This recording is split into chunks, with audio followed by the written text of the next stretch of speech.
on my page, but of course you do. Of course you do. This is Google. Doc. This isn't. Hey Doc, how you doing? Good. Hey, on the image showing up, is it my static? Is it my static image that's showing up? It's your glorious smiley face, not motion. It's just a picture. How you doing? I'm good. I'm good. I got echo in the back. Someone's got their thing on. Static image showing up. Well, what? Glorious smiley face. Can you guys hear that? Oh, Christ. Yeah. There's like yes. That's all right. A second, I got to get my audio configured here.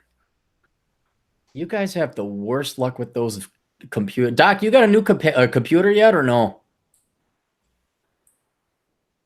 Oh, Doc went away. Damn. He's fixing his audio. Yeah. He's clicking. Yeah. Settings. You still on your bipolar girlfriend computer with us there, DT? Yeah, it is. Well, should I check the task manager? Yeah. It's perfectly fine. 3%. For now. Until she doesn't take her pills. Right. And then she says, I saw you texted somebody. Thank God we didn't have that when we were younger. I'm not getting audio, but it's something on my end. Let me mess with it here. We can hear you fine. He can't hear us. Okay, let me text him. This is all right. This is how it goes.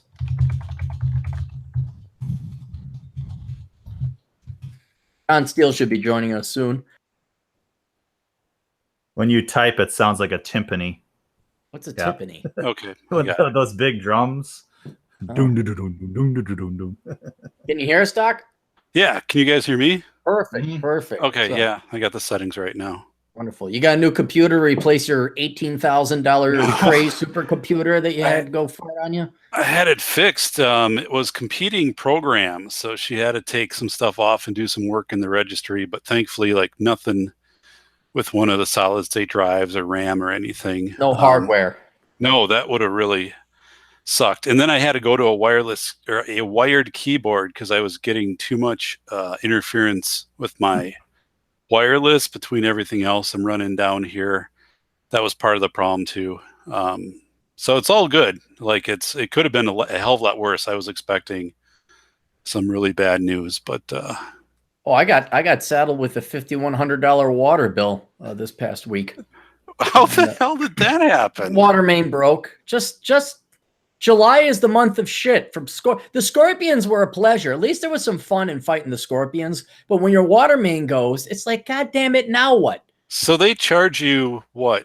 From halfway out from your house to the road, or from halfway to the road to your house, you have to pay for? No, it's all the way to the road. Holy they got shit. And what irks me is they kind of redid some of the lines, and so it was all dug up, and they could have said, "Hey, we'll connect your line for dirt." While we got this dug up, hey, do you want us to do it? Because actually, I used to have my water come from my neighbor's house. Because of course that's what we'll do. Let's just right. You plug in. Aaron runs on a cord over there too, an extension cord, and gets his power from them and everything. Yeah, big green garden hose. Yes. Well, you just look at some of these houses, and you gotta wonder, from carpentry to wiring to plumbing. You go in, and it's like, dude, this wasn't even up to code in 1950. What the hell were contractors doing? Like, oh yeah, we'll just put this in here and put that in. I mean, there was my house almost burnt down one time because they wired it wrong, and I had to have electrician come in, and then it was my fault that I hadn't kept my gutters up to good enough shape that we got a little bit of leakage into the basement. So that was my fault. But then they say, well, let's just run another water main from the neighbor's house to this guy's house. This is of course back in the 60s or 70s or whenever. Right. So that thing finally blew, and then it's, oh, well, yeah, you got to get a new water main. And I'm like, well, wait, didn't they put a new one in for me? And that was throwing them off before. Like, why didn't they just say, hey, for $1,000 now, while we got your entire yard dug up, why don't we just run them? No, $5,100. So does that all happen at once, or is that spread out on your assessment, or how does that? No, I pay George. Probably one of the last real tradesman working men alive. He comes up, got a early voice, smoking his cigarette. Yeah, I had to keep saying, what, George? George, stop slurring your speech. You're not even drunk. Tell me again. You're gonna have to have the thing dug up and gone around in the back because there's too much infrastructure up here. I'm like, oh, okay. So they're reduced to shorthand speak over time. I think they just kind of a series of grunts is enough to communicate. So you know George. No, I just know the type. So yes, I had Yeah, that. sorry to hear about that. But I mean, I guess at least it's not winter, so you know. No, that's what I told the GF. I said, thank God it's not winter now, because that would have really sucked. Because it was, you could hear it. It burst in between the houses. Jeez. And I swear the city comes out, they're like, oh no, this is fine. Leaks can go on forever. Yeah, they can go on forever until they fill in or they create a, what's it called? A sinkhole. Right. You walk out and there you drop down 50 feet. Yeah. Right. So I'm just, and you could hear like all the water mains are shut off on my house, but you could still hear it going. And they're like, just leave it, you'll be fine. And I'm like, no, we're gonna hang on. I got the alarm. Oh my, wow.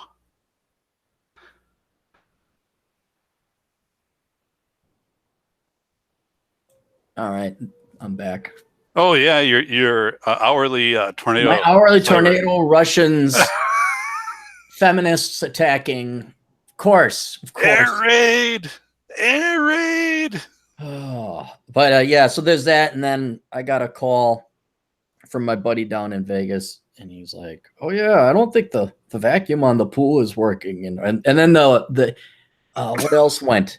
It's just like, God, seriously. I mean, it's not that I'm an agnostic or atheist anymore. Now I know I have proof God exists, and he truly is a dickhead. He's just 100% grade A dickhead.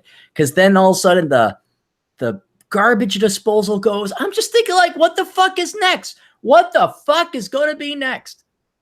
And you're speaking as a minimalist. All these things are going on. I mean, that's why we're minimalists, is so that we don't have to maintain so much shit. Well, see, I would have had a full IRA, Roth IRA contribution, because I had nothing left to do. Nothing left to do. This 1 month alone has prevented me from making a full IRA contribution. And I'm kind of like, okay, and then you got to pay estimated taxes and all that. So it's going to be probably more like December when everybody else makes the Roth IRA contribution, all 3% of people in the world. But it just, and there's nothing you can do about it. But it's, damn it, if it still doesn't make you angry as hell. Right. No, I get it.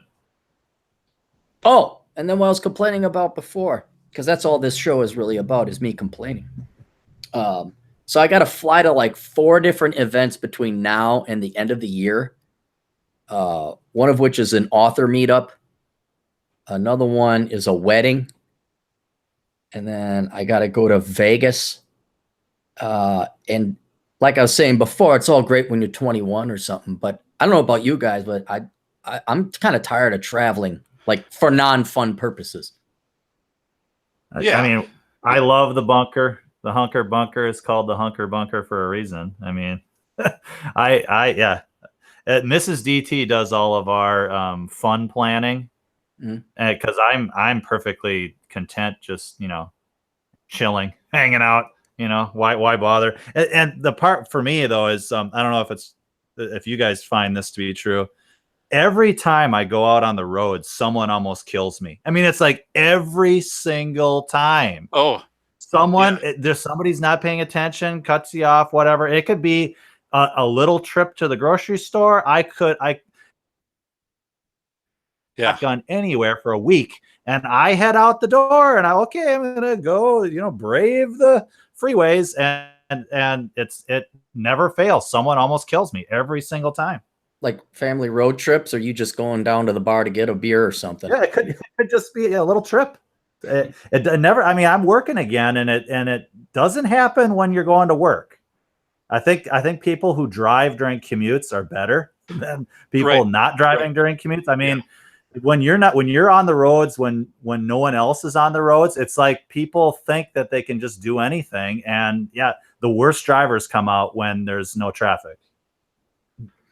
We were up in Door County last week, and the issue up there is people vacation and they have no idea of how the roads work, so it's small, these little communities of 200. So the infrastructure really gets drained, and people are flying along, and everybody bikes, too. So you'll come up over a hill, and so we're alert. But I've been reading more and more of bikers hit and killed up there, and even we're really vigilant when I'm driving, because you just get people up there who have no idea of the road system and just drive like crazy.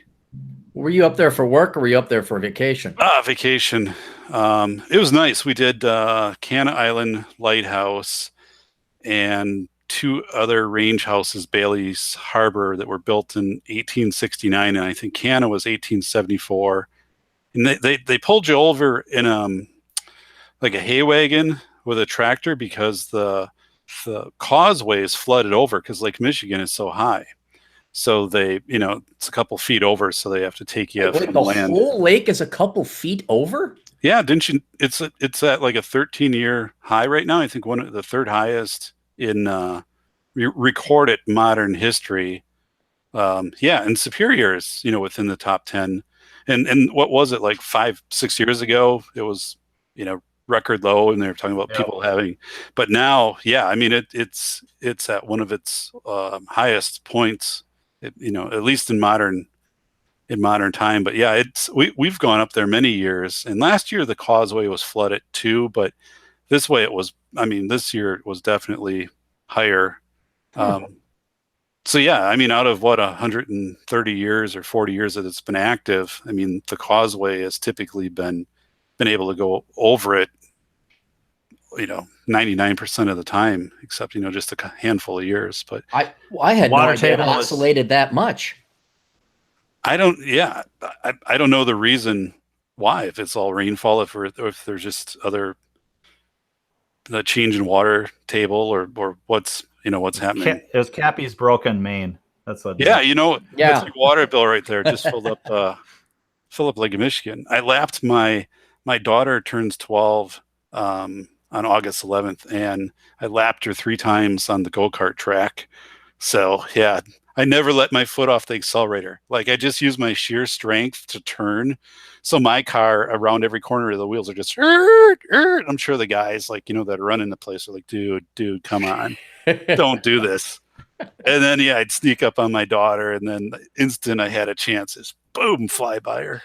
That's the only way you can win on those go-kart tracks, is just to be completely fearless, and you can't win otherwise. You can't use the brake if you want to win. No, it didn't exist at all. And then last year when we did it, she came into the little hut where all the go-karts are when you're done, and she kind of came in there like half speed. She never slowed down.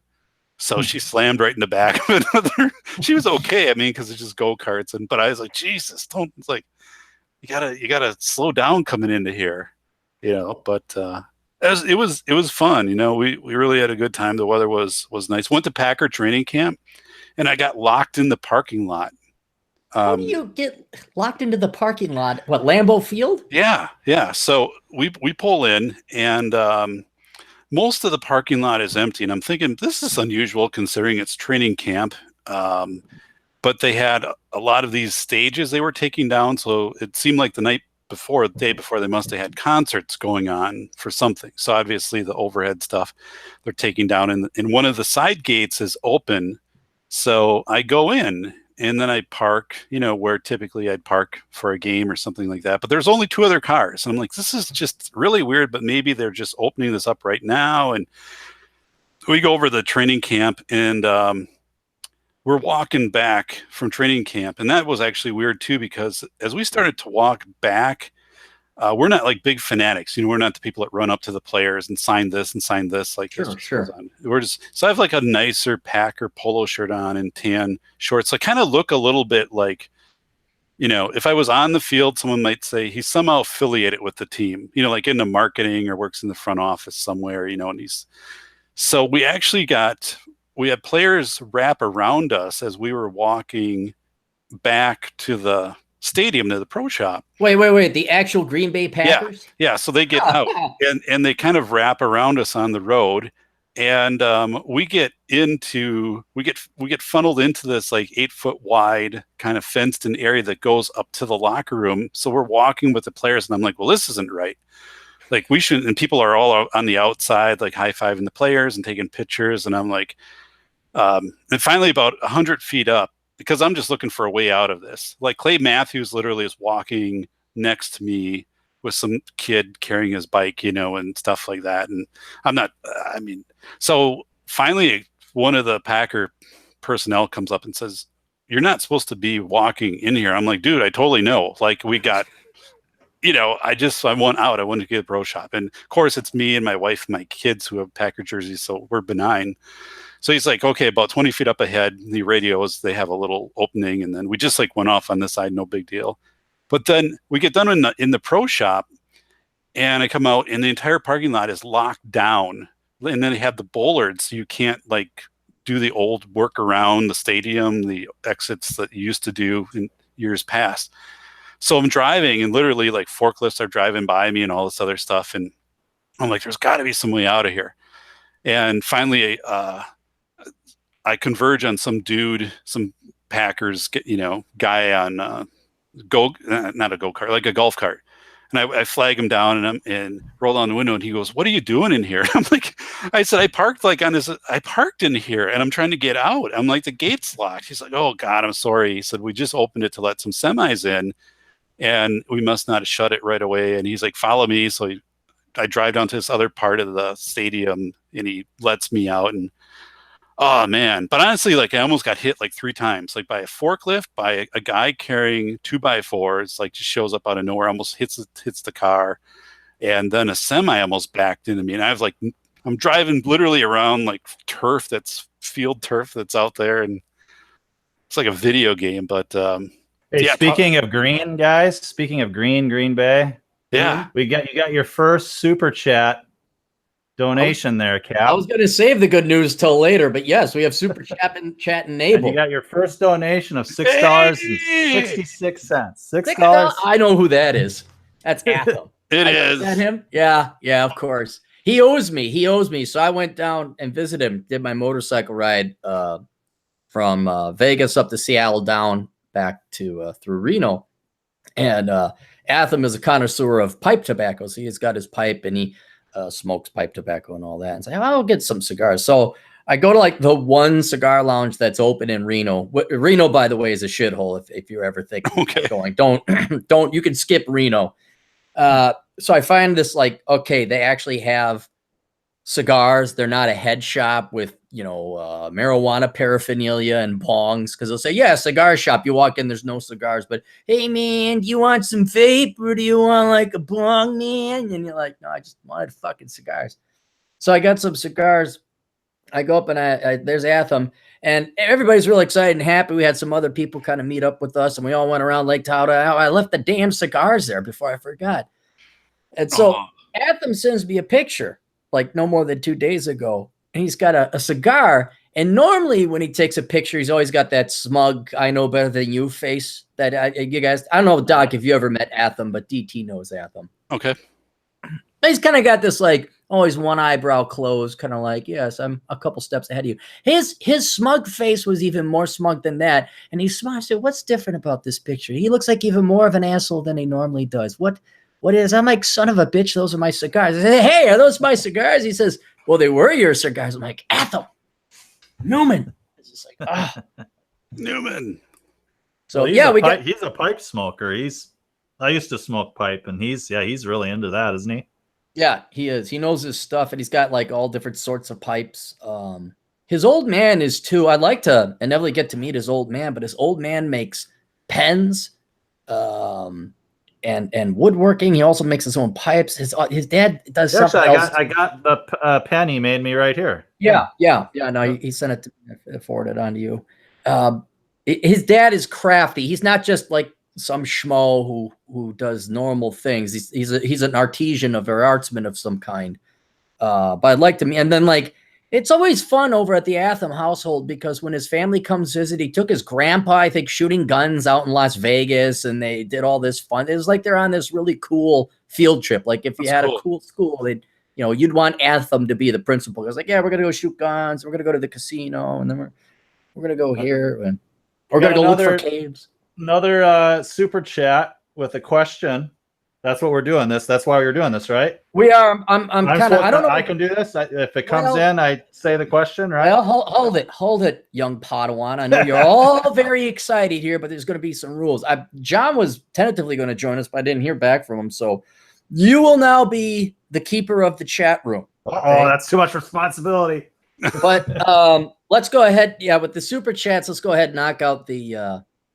If there's a question, let's go ahead and do it. I'm going to save the chat and the questions for later towards the end of the show. But let's go ahead and try to run it here since that person paid money. All right. Yeah, this is from Ali Ikram, I think is how you pronounce that. I have an offer from a small CPA firm and interviews with a medium one.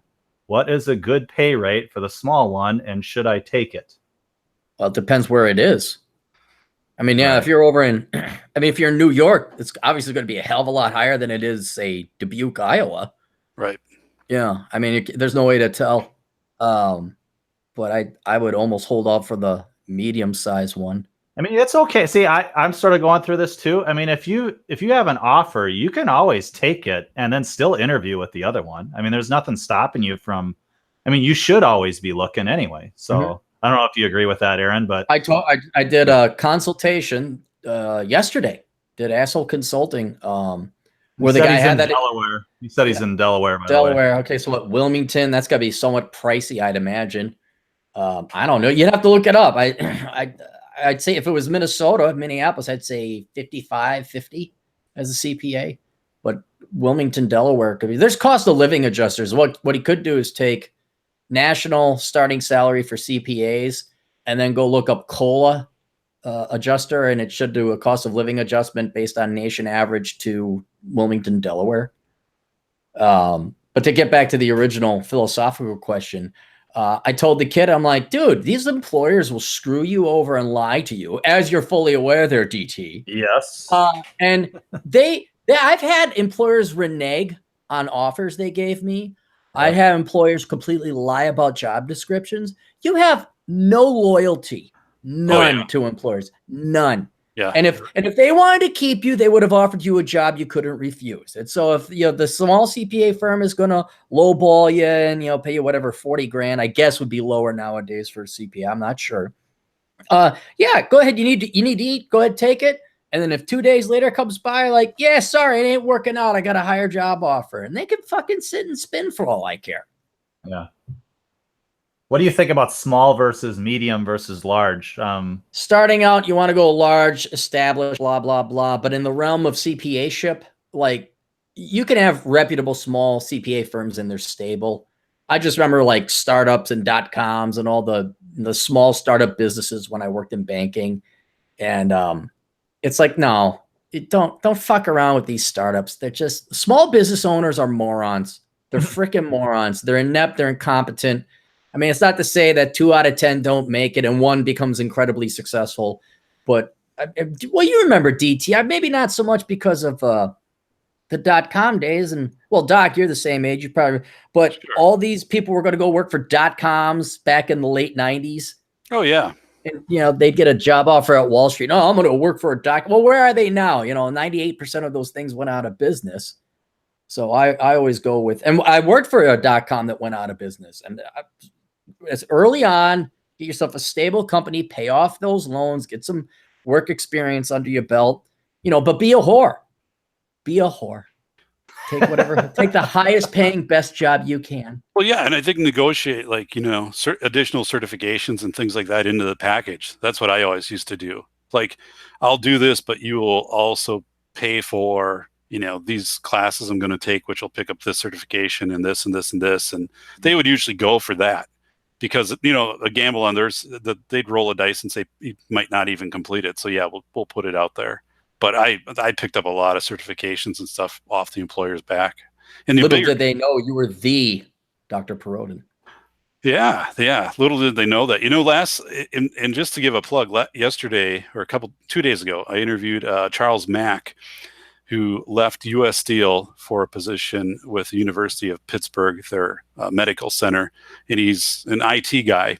And he talked about how he picked up a ton of certifications when he was with U.S. Steel and then parlayed that into the position over at Pittsburgh Medical.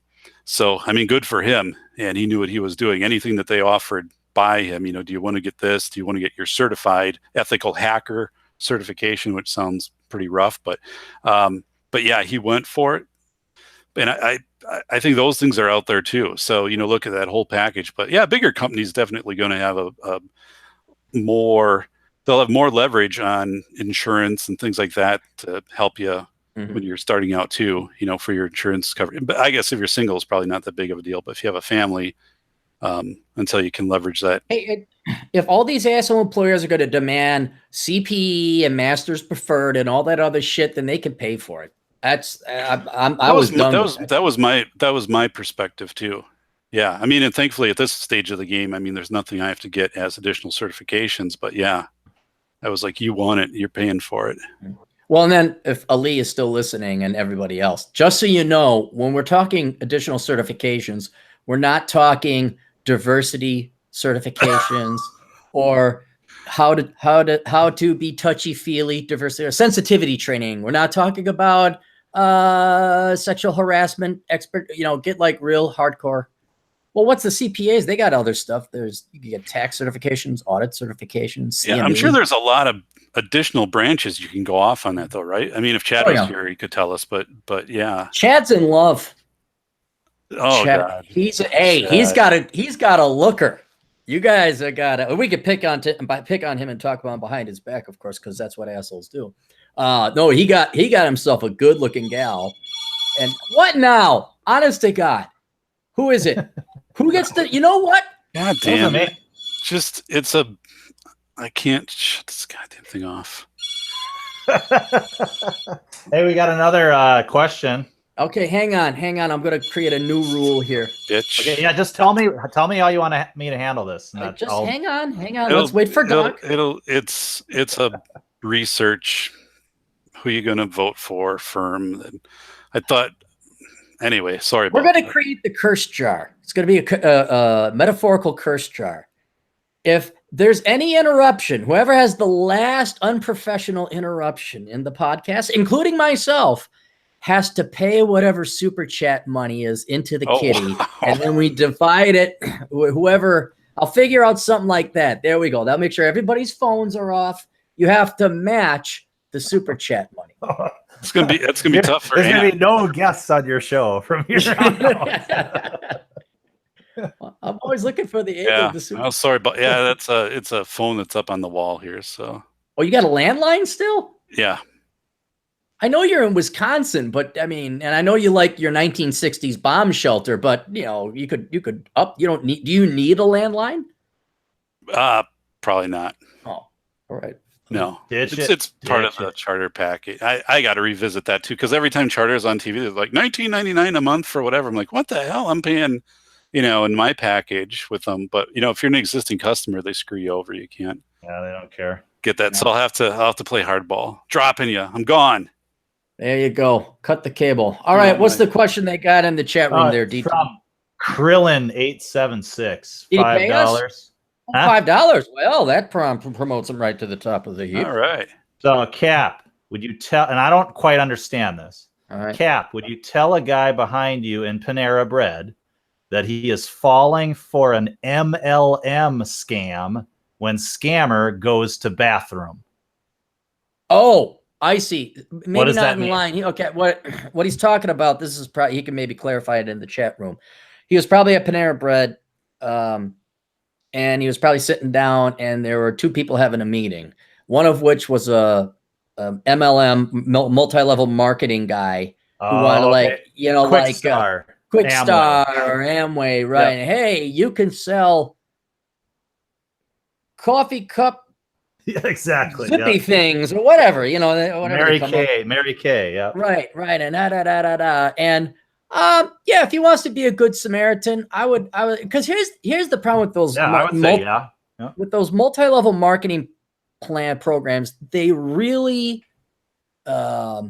prey upon the poor, the destitute, the disadvantaged, and frankly, the unintelligent. I'm not going to call them stupid or dumb, because that'd be pejorative, but people who aren't that bright. And if you're already operating from a disadvantage, be it that you're poor, or you don't have a lot of money, or you're just not that intelligent, this is way too tempting, and then you just waste your time. Yeah. A lot of them are outright scams where you got to contribute, like, oh, you got to buy our gear, you got to buy inventory for like $5,000. Those are illegal and outright scams. But yeah, I mean, I think he should tell that person, a male or female, that they should. These guys are annoying as fuck too. I mean, I was at the gas station one time, just pumping gas, minding my own business. This guy next to me, I'm like, I sort of recognize this guy. I must have went to high school with him or something like that, and he recognized me, and he said hi, and I'm like, hi. And then he starts on his, hey, have you ever wanted to own your own business? And it's like, fuck you, you fucking piece of shit. You guys are bottom feeding assholes. I mean, they'll take every opportunity to try to rope you in their scam. If you know them even just from, I don't know, I mean, this was a guy in high school I hardly ever talked to. And that was his end. Oh, I know this guy from high school. Well, another thing they don't tell you is you burn your social bridges. Like you just blow through family and friends, and you have no social network anymore. And they don't tell you that's the true cost. And I don't know if you guys remember, it was more of a girl things, but they did like the wine parties or something. Do you remember, like, about 10 years ago to 8 years ago, the girls would sign up for wine tasting parties, and you'd have parties at your house, and everyone would come over, typically girls, but they say, hey, do you want to taste some wine? I'm like you and me drunk in my place watching The Good, the Bad, and the Ugly, and you maybe put on that naughty Catholic schoolgirl outfit. Like, yeah, I'll taste some wine. I said, no, we're going to go to Tina's house. I'm like, oh, I hate Tina. And this is all made up anyway, but I'm trying to paint the story in everybody's mind. Oh, fuck, I hate Tina. Nobody likes Tina.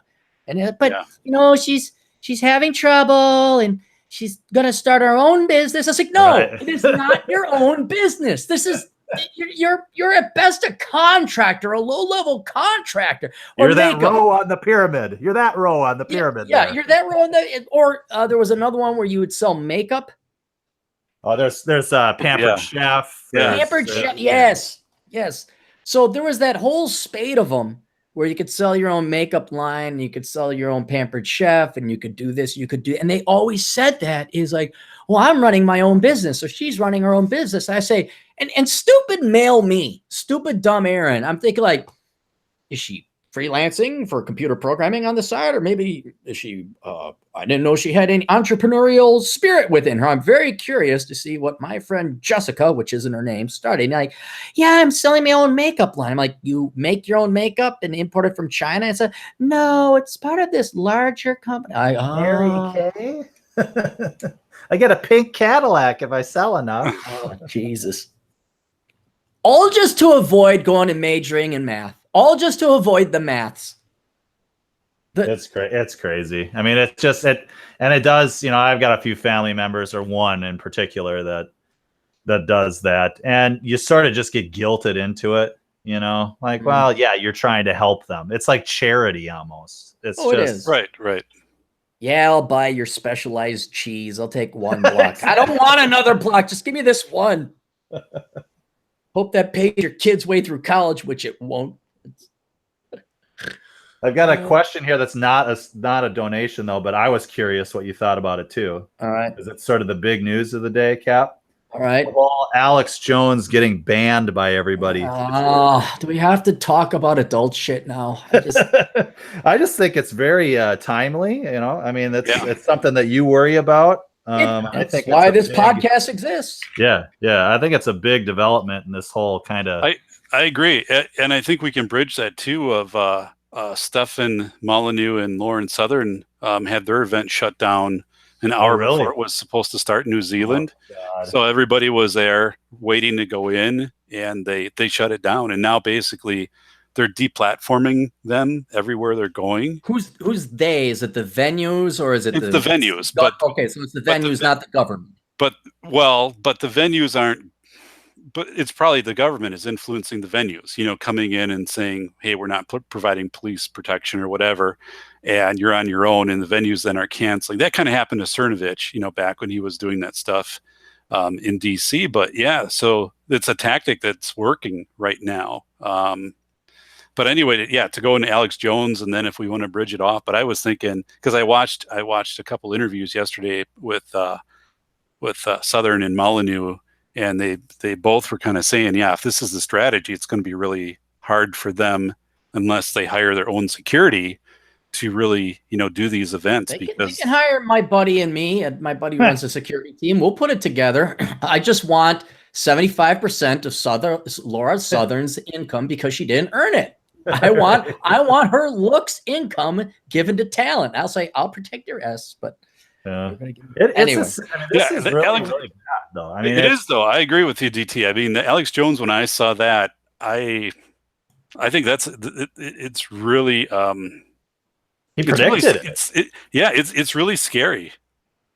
Yeah, it's the only thought I've had, because I was on an earlier podcast today, roguemoney.net, of which there are multiple shows, and the gentleman that had me on was the Guerrilla Economist. So if you can't remember RogueNet or roguemoney.net, you just remember the letter V, Guerrilla Economist. You'll find him.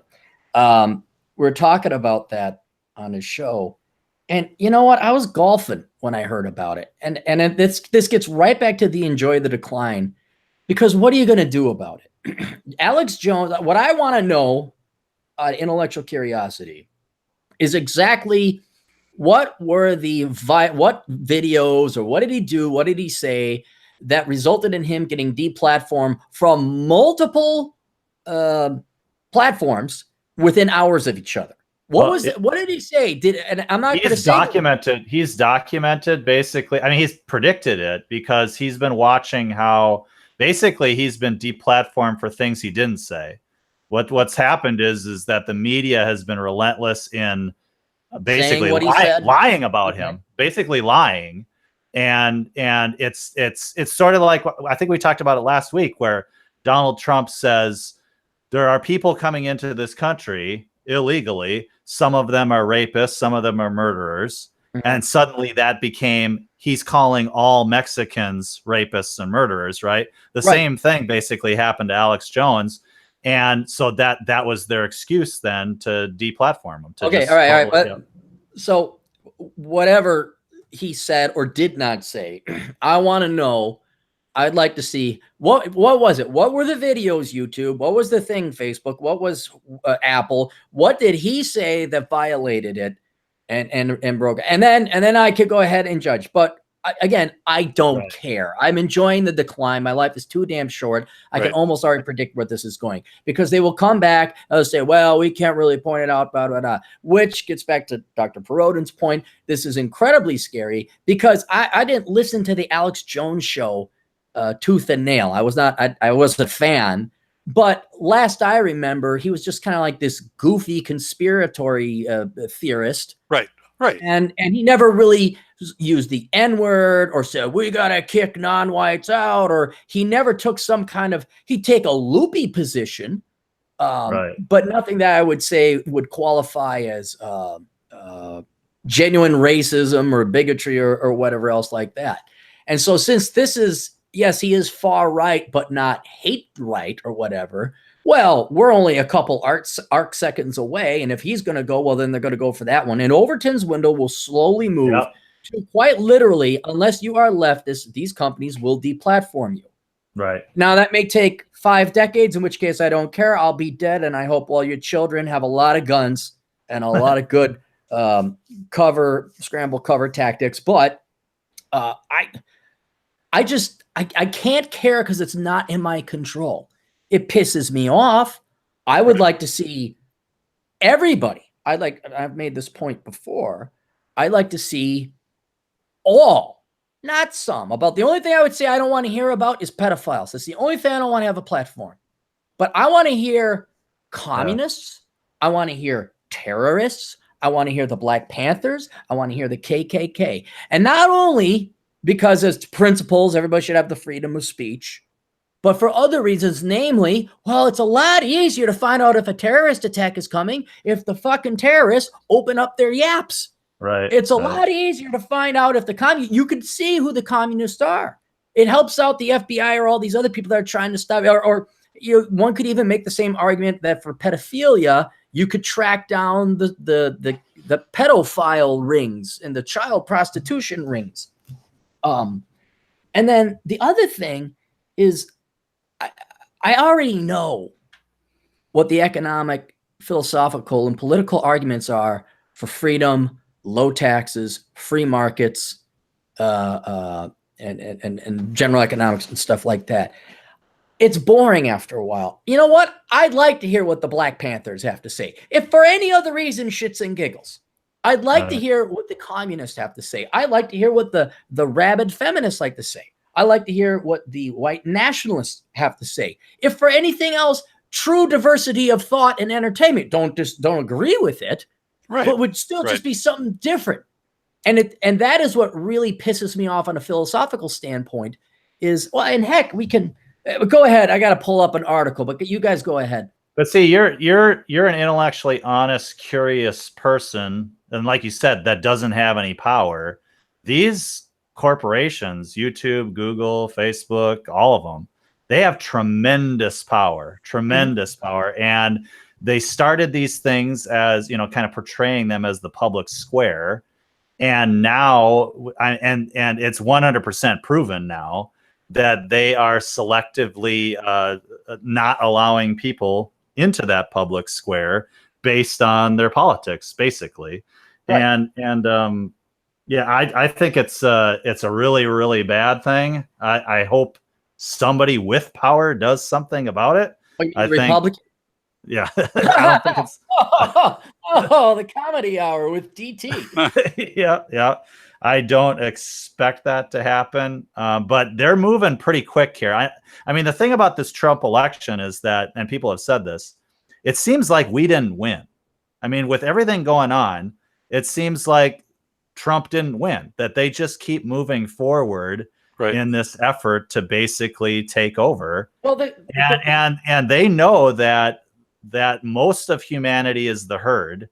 And if you're able to shut out the voices that might shepherd them in a different direction, you've got them.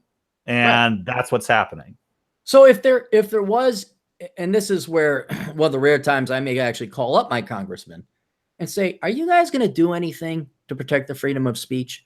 There's previously established law, of which, again, I'll tip my hat to Matt Forney, where there was a company store, basically a company town in Alabama. It was private property. There was a road that they built, but it was also for trucks and things to come through. And a lady from the Jehovah's Witness wanted to go door to door listing books or selling books or something like that about the Jehovah's Witness.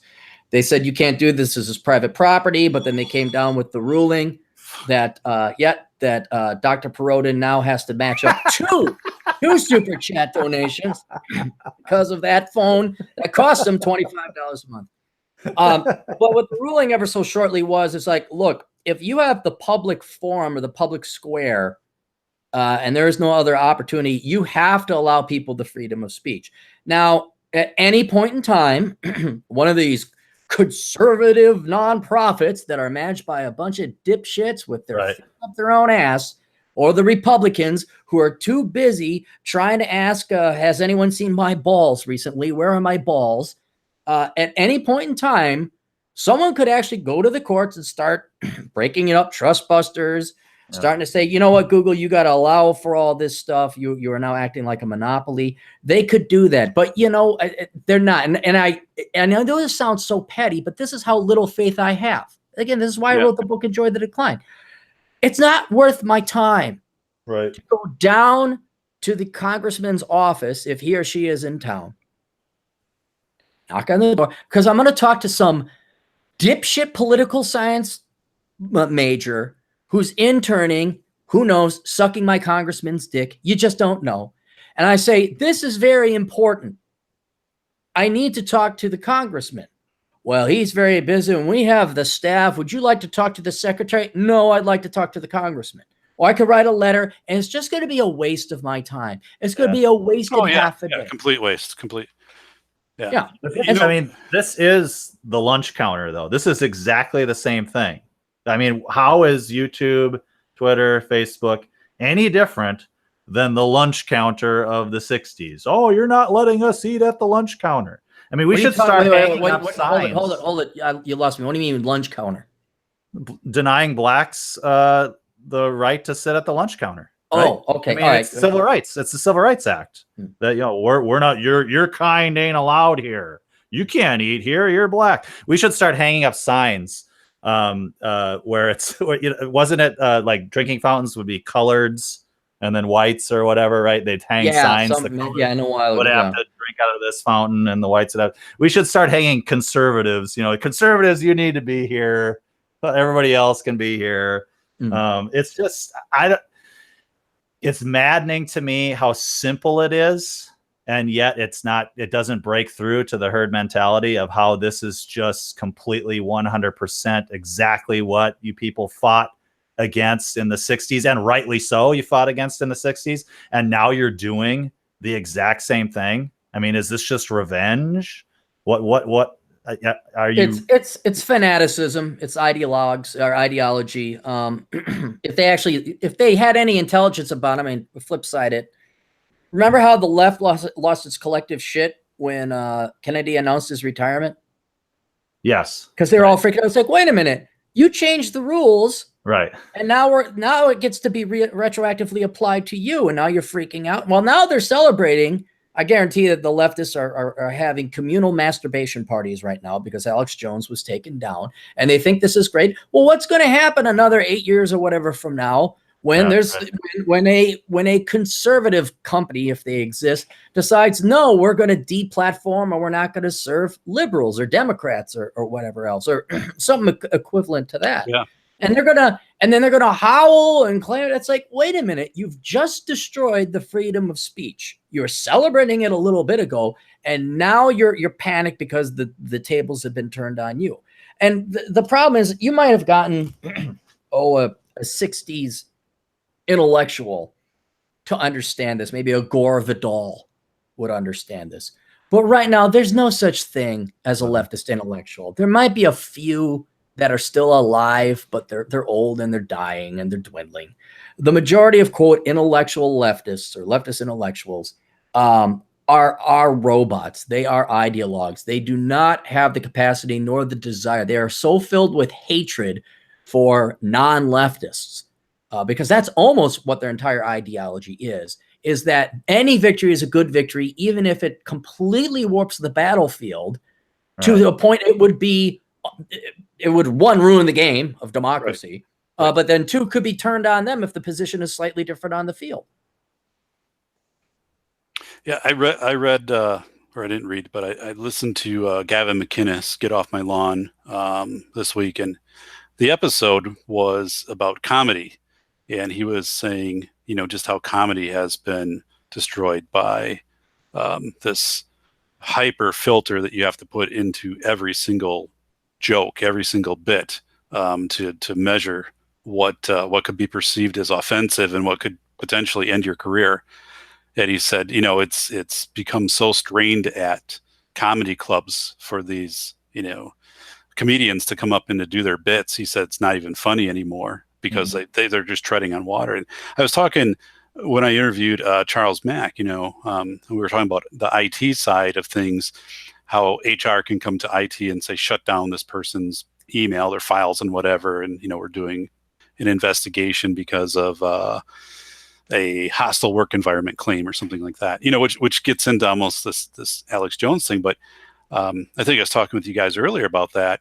That's not let up. That is an effective tool to keeping people marching to the drum of the company, because if we can separate employment with you for the reason of this hostile work environment, and it's you can't prove it. You can't prove that you didn't contribute to it because they freeze all of your documentation, your records, and if you did try to argue it, then you're going to be known publicly as arguing this, that you were, someone claimed a hostile work environment, which could be because maybe you didn't participate in a, diversity awareness activity or something like that, So it's really. But see, it's even worse than that, though. It's if I'm at the office on the company's clock and I violate their safe work policy or whatever. Okay, I can understand. I was under you have these rules. You could set up whatever rules you want. That's fine. I violated these rules. Use as what pisses me the fuck off is Miss HR Bintface. Remember when they were asking for Facebook passwords? Oh, Remember this is all part of it, Aaron. This is all part of it. Yeah, looking for the social media stuff. Outside of work, that's where it's absolutely. Like, get your Nazi Hitler dick out of my ass, and that's where. Unfortunately, I even wrote a piece about this, but it transcends. I used a little bit of clickbait in the title. I wrote it on LinkedIn. It says, "Should white males work for Fortune 500 companies?" And I concluded that you absolutely should not, because you have an uphill battle. You're going to put a lot of work and effort into your career. Blah blah blah. But if the rabbit hole has gone this far down and everyone's like, a safe work environment. Well, shoot, anyone, forget race or gender or whatever else, anyone who's got a mental illness can then accuse somebody else of some kind of harassment or whatever. And anybody who's hardworking should not be putting forth their future career efforts and hopes and employment in the hands of employers now. And where the ultimate conclusion that I have is the same one I'm going to recommend here to anybody listening is if you want to be successful and you don't want to live in this fucking Orwellian nightmare, and that's what it is. It's not a book anymore. It's happening today. You have to be self-employed. You have to. Or at least have to have no leverage, right? No debt. No, I mean, you got to not need the helps. job. Yep. Right. Yeah, you got to not need the job, but you inevitably have to work up the money to pay off a house. You got to play ball a little bit, especially the younger people nowadays graduating from college. Most of you have debt. You have to play ball somewhat. Yep. And it's probably going to be the worst part of your life is the 5 to even 10 years of, because I was there. I was there when I was like, hey, we shouldn't lend this money to the guy with the 390 credit score. And then I just, the nail gets the hammer. It's going to drive you mad. But man, it should just drive you harder, faster, and stronger to get a damn good skill, an almost unfireable position. Like you want to be the brain surgeon where you're just like, okay, I'll just go to the next hospital over. You want to have the position where they say, well, we have diversity training, or when you're interviewing, I was going to recommend this to Ali. I say, yeah, I don't do diversity training or sensitivity training or any other training that assumes I'm an uncouth, impolite child that doesn't know how to act like an adult.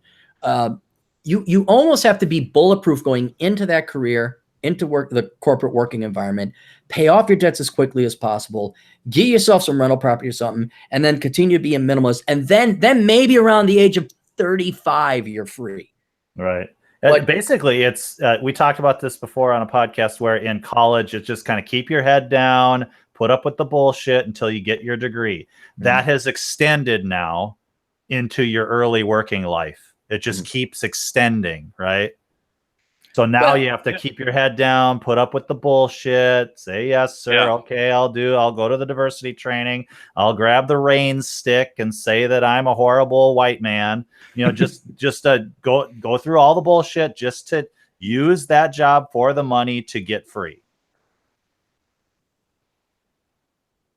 Found it here. I did pull this up. Hang on, give me a second here, guys. Right. How too many.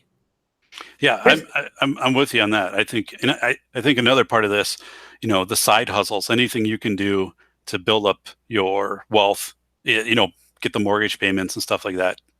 I never turned down a class I was offered to teach adjunct. I think I've taught. I'm teaching a class that starts in a few weeks, but I think it'll be my 102nd class. Maybe I was looking that I've taught just on the side, but I never turned down anything ever. Anyone offered that? Anyone? I mean, if now with consulting, I mean, if there's stuff that's not my wheelhouse, I'm not going to extend out beyond my knowledge base. But I would never take it, because if I could take it, work it, do it well, bank the money, get the mortgage, bank toward retirement, get away from the corporate influence and all of that. Here, this is an article I did want to talk about. And it shows you how scary. I mean, the government is getting these companies to do their job for them. But you guys are smart guys, so I'm going to read through this article grab a piece of paper and a pencil and try and follow the math on this. I think I have the math right. This is from CNBC, and it is 9 months old. Facebook pledges to double its 10,000 person safety and security staff by the end of 2018. The bullet point reads, Facebook has 20,658 employees as of June 30th. So a year ago, it had 20,600 employees. Facebook has told investors that it plans to keep hiring staffers focused on security. The announcement comes just ahead of Facebook's quarterly earnings report on Wednesday. So here's the actual article, and let's see if we can do some math. Facebook, under intensifying pressure from legislators and consumers to clean up its site, is pledging to double the number of people it has working on issues related to safety and security. Colin Stretch, a vice president and general counsel at Facebook, testified before senators on Tuesday alongside executives from Twitter and Google. He told them that Facebook's staff focused on sensitive security and community issues will grow to 20,000 by the end of next year.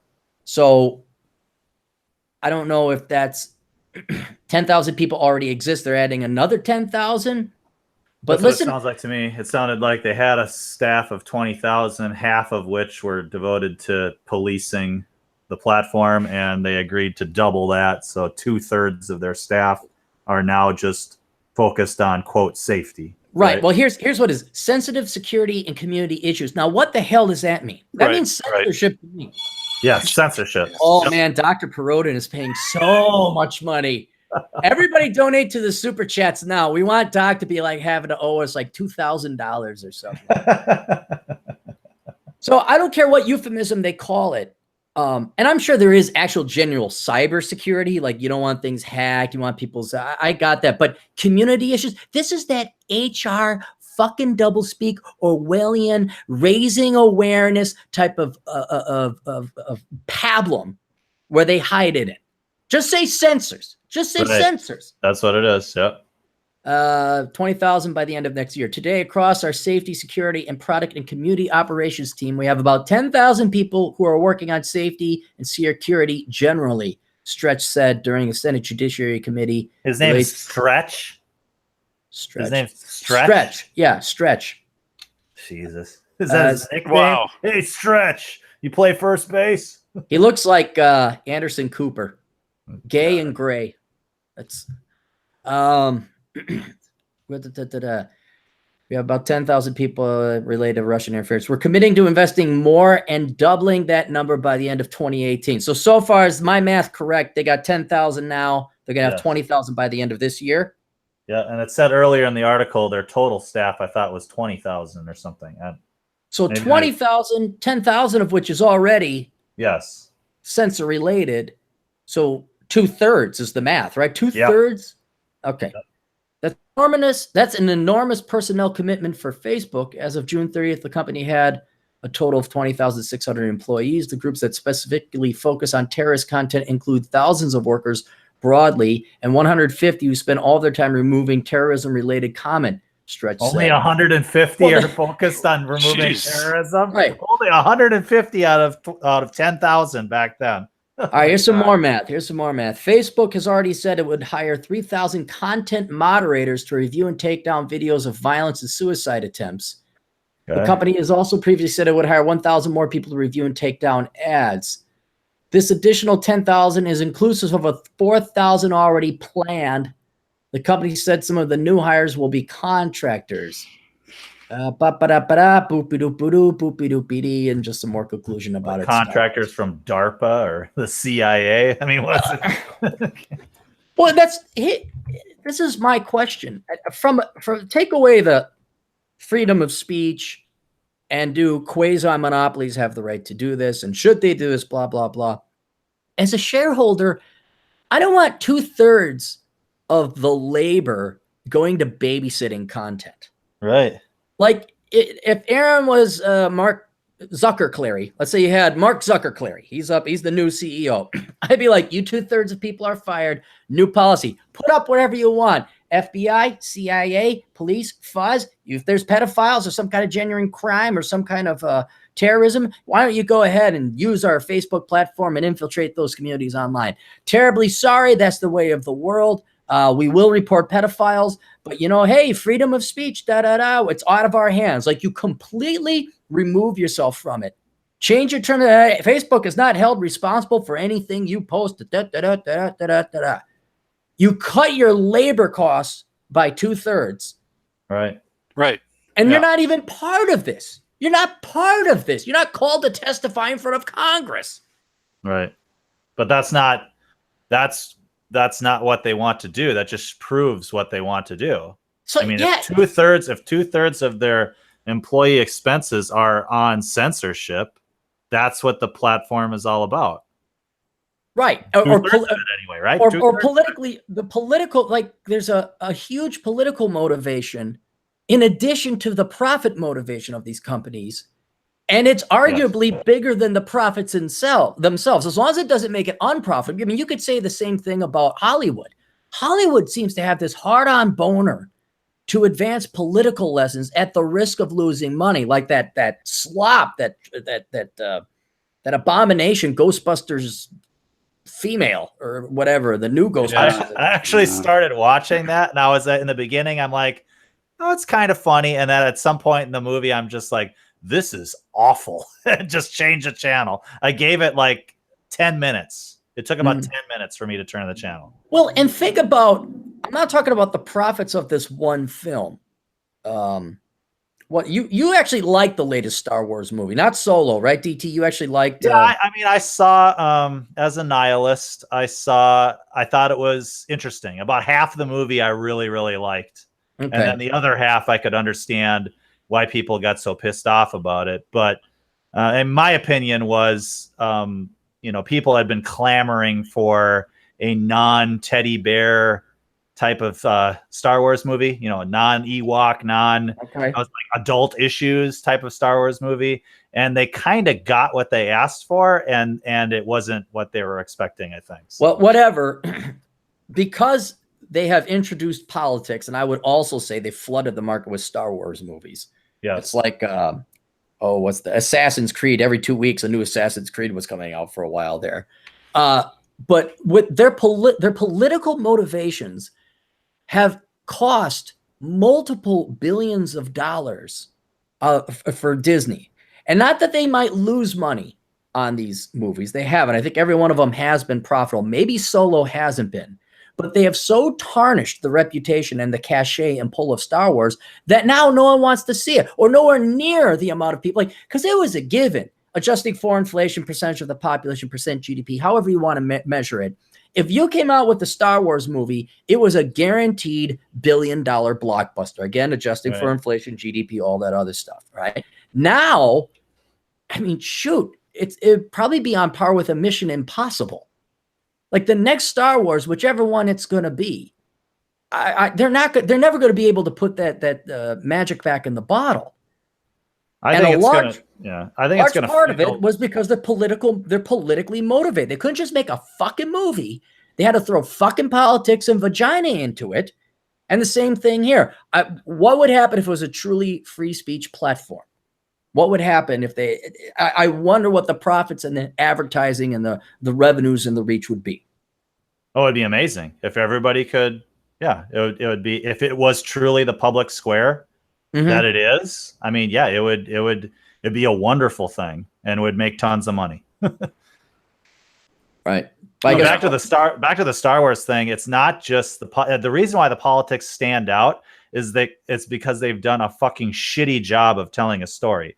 The first prequel trilogy had a clear story, beginning, middle, end, right? The first trilogy, the one that we all love, can we go by years? Beginning, middle, end. This one, we have no idea, because the second movie was nihilistic. It could almost end where it ended. It could almost be over, because the message of the movie was the war is never going to be over. Good guys are never going to win. Bad guys are never going to win. You just keep going on and on and on and on. So what's the fucking point? You might as well be Luke Skywalker and throw your lightsaber over your shoulder. It was very nihilistic, and that leaves you no story to tell. It's all kind of like, well, what's the fucking point now? And that's where I think they failed, is that they didn't have a plan for this new trilogy. Their plan was make money, insert as much politics as possible. Well, now I know why you liked it, because that does sound very nihilistic. Yeah. I mean, I loved it. You know.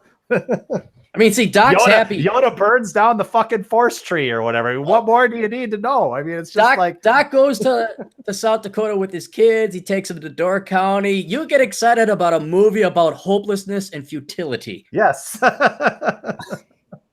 I love that. Because that's truth. It's the reality. It's never over. It's never finished. That's why Game of Thrones is so interesting too, is that there's this whole war that happened before this Game of Thrones story that could be its own series. And yet that whole story, it didn't end. It just continued on. And I'm sure that's the way that the new Game of Thrones is going to end with this season, is that it's going to hint at this isn't over. It's just going to keep going. The war is never going to be over. Doc, do you watch the Walking Dead and the Never Ending shows and the Game of a Really Nice Chair or whatever? Yeah, not really. No. You don't worry about who's gonna dethrone the guy who wants the really nice chair and who's gonna kill the. I'm into. We have Disney on, quite a bit, and I like Captain Man, Henry Danger. But I'm honestly, I love MASH, so I'll just find the channel that plays MASH, and I'll just watch episode after episode after episode. I mean, no, I mean, I don't really follow anything anymore. I don't watch it at all. I'm just going to hypocritically judge it and say, nah, it's a soap opera. I don't want to watch the soap opera. They're all soap operas, really. I mean, you watch The Saint, right? I don't watch The Saint, but I'm sure there's that element in there. No, right? Because it doesn't continue on. Well, here, let me ask you guys this, because you remember, did any of your moms watch Dallas? Oh, yeah. Okay. So me, dumb, naive kid, I would be babysat by Jenny, this wonderful, wonderful saint of a woman, nice grandma lady, and she'd watch over me during the daytime. And I knew, even at the age of like 3 or 4, that the daytime soap operas were horrible. They were evil. I didn't understand what was going on. There's something about the TV I didn't like. I'm not doing anything. And it wasn't ADHD. It was just, I knew it was a waste of time. This was going nowhere. And my mom convinced me, oh, yeah, soap operas are horrible. You shouldn't watch soap operas. Those are just a waste of time. But by God, she'd slice our throats in the crib if we ever got in the way of her in Dallas that night. And I was led to believe that because it was on at night, it wasn't a soap opera. And so, like, not until I was in my 20s or 30s did I start to realize, like, hey, wait a minute. 90210 and Melrose Place, was that the other one? Yeah. I remember, like, hey, this is a new show, and it's advertised towards teenagers. You might like it. Remember the TV guide? There's no way to review anything. Oh, it's TV. It's on. It's free. I guess I'll watch it. And I'm like, this is eerily similar to Dallas and the soap operas during the daytime.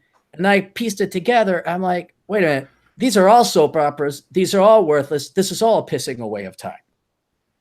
Yeah. Well, yeah. That's drama. People love drama, and whether it's drama, at a hospital, Grey's whatever that Anatomy, soap opera was, or whether it's a drama and there's a fancy chair and dragons and zombies and assassinations and all that. It's the same thing. Yeah. Yeah. You guys seen the show My 600-Pound Life with this Dr. No, a weight loss doctor out of Houston? So these people who are like 600 to 800 pounds are on this show, and they go through their daily struggles and stuff like this, and then Dr. No meets with them and puts together a plan of they have to lose so much weight, and then they do weight loss surgery. But these people are being so exploited in this show for, I'm guessing, the free surgery or whatever it is with Dr. No. But it's my kids, 8 and 12, they love watching this. I mean, this drama stuff is just, things we would have never thought of when we were younger. Didn't we have Jerry Springer? That's basically the same thing. You can't watch the train wreck. Right. Yeah, but this is pseudo medical. I don't know. It's a weird. It's too emotional that they probably get into their emotions. You can show that these people are trying to manipulate others. Like, if you don't give me the food, you don't love me, mom or dad and all of this stuff. And I'm like, you're just at one point when these people, if they do get their weight down to target level or whatever. I think, now they're going to have the baggage of the show that they're going to have to deal with, and all the stuff that they put out into the world. And I don't know. I just think it's playing off of people's. It just seems like it's exploiting. You know what show didn't have drama? Seinfeld. That was just. It was they pointed it out. It's a show about nothing. There was no like romantic. There was nobody that you're rooting for to get together romantically, and there was no. You liked the characters, but you didn't necessarily like love or identify with the characters. It was just a show. It was just the freak show. You're just watching, zero drama. The show is about nothing. I can't think. I don't know if there's any other shows that come to mind. Maybe The Simpsons. Cheers. Cheers, you think? Was not drama. There was the romantic. See, here's a different. There's a distinguishing line. There's a little bit of gray, but the game of the really nice chair show and Houston. You probably like that show, by the way. It actually is, I know. Really and then The Walking Not Yet Dead, and all these other shows. It is a continuation, and it builds upon what happened. It said last time on Dallas. You never hear that in Frasier, right? MASH. A little bit in Frasier, but. Well, okay, if they had like a 2-part series, but my larger point is that these are standalone shows. The one I like, The Saint, you can watch one show and it could be in the middle of the series. It's still fine. They are standalone shows. Sure. Yeah. And I think that's for purely entertainment value. Not that they're standalone shows, but it shows you, we don't have an intention to get you hooked. We just want to entertain you with this little vignette. It's a standalone piece, a work of art on its own. And you can go ahead and watch it. Same thing with Doc's MASH. They would stand on their own. The thing where it's like, oh my God, did you see Negan? When he first came out, everyone's like, oh man, do you watch The Walking Dead? I'm like, no, you really remind me of this guy called Negan. I'm like, okay, cool. And I still haven't seen the show. God damn. I love Negan. I read the comics too, so he's my favorite character. Right. But what I would contend is that if you're getting, like, you have to watch that show to tune in to see what happens next week on Days of Our Lives, then there's a problem. Then you're wasting your time. Right. And now it's the binge watching. Holy shit. I mean, is that why Netflix sort of went down in value? Is that maybe people have had enough binge watching? Maybe they've wasted enough entire weekends or whatever just binging on a show that they're like, man, I can't have this Netflix anymore. I'm getting sucked in to all this drama. And I hate it when I feel like I have to watch a show back to back to back to back to back. I like to watch a show, kind of think about it for a little while, watch the next episode, think about it for a little while. I don't like it when they just hook you, and before you know it, your entire day is wasted. We're speculating on normies, conformies, and inferiors. Frankly, I don't know what the normal people do. It's the binging. I would say when Mrs. DT and I first got married, we'd and DVD box sets came out. We'd binge watch a few shows here and there. Mm-hmm. But that hasn't happened at all since, I don't know, having kids. There's more on your mind and more important things to do than sitting all day and watching a television show when you've got a family. So I think maybe sometimes it's just done out of boredom, that people just don't have anything else to do. But I think it is. You got me. You have to ask about your. I mean, I know a couple of my friends. Look, if I sit and watch TV for more than 2 hours, I start to feel guilty. Well, you're different, Cap. I mean, you're like bing, bang, bang. You just like to be on the move and constantly doing stuff and seeing different people and things like that. I'm talking about, like you said, normies, normal people here. Right, but that's what I'm saying. I mean, you want to know what with Netflix? I know people like, we just played video games, stayed in and drank and Netflixed and chilled. Right. And I'm like, well, so the only exercise you got was chilling. and no, I know you can't last that long. So it was like 3 minutes of chilling, and then you went back to watching TV. I mean, Doc, do you even know anyone that just watches a ton of TV? Yeah, I know a few people. Yeah, that do that. Okay. But I mean, at our house, even with my daughters, we have a couple hours of TV time and the rest is off. I mean, my daughter's on her Kindle, reading books. My other one is, making stuff and things like that, or outside biking, or we'll hit the basketball court. But so thankfully, but I mean, they're when they do sleepovers and stuff, it's just binge TV and stuff like that at their friends. Yeah, I don't know. I mean, I have no desire, and I think with the internet, I mean, with YouTube and podcasts, but with YouTube, I'll go in and find documentaries of whatever I want, and just go through.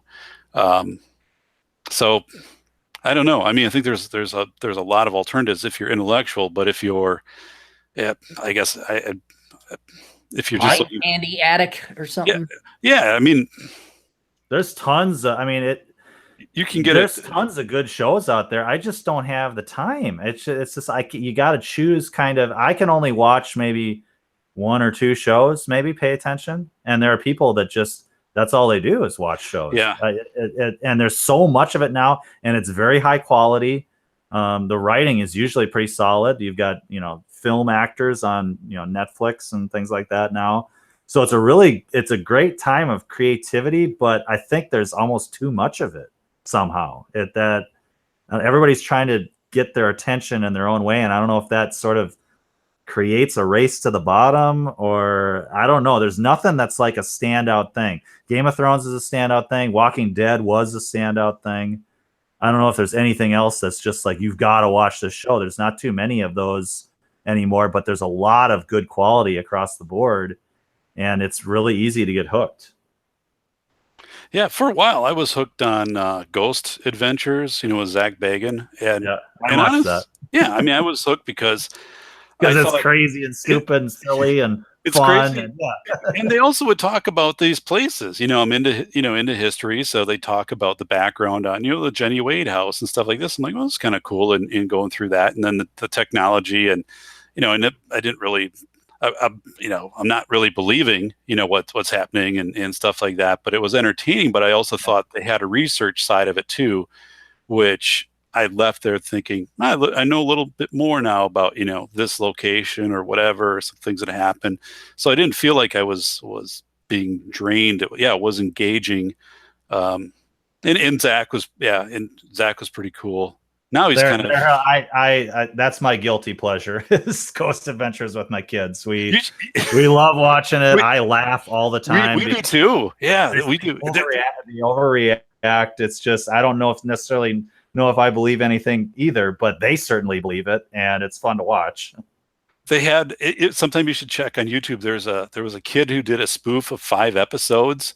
And really high quality, like a high school kid and his friends. If you just type it in, Bagans actually brought this kid on a show and his dad, because the stuff was so cool, and it's done just in this hilarious way. But yeah, so I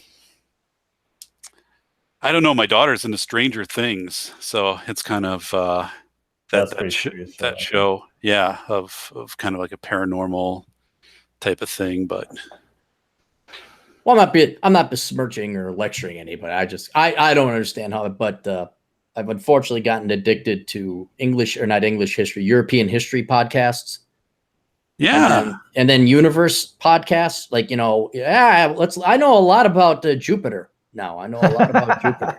I love space stuff. I mean, that's George Carlin's quote was, he likes to live in the really small and the really big. So he likes to learn about atoms and all that kind of stuff, quarks and things. Sure. But then he likes to think about the really big too, the cosmos and just distances and time and planets and all that kind. I love the space shows. You can't come away from that and not feel humbled.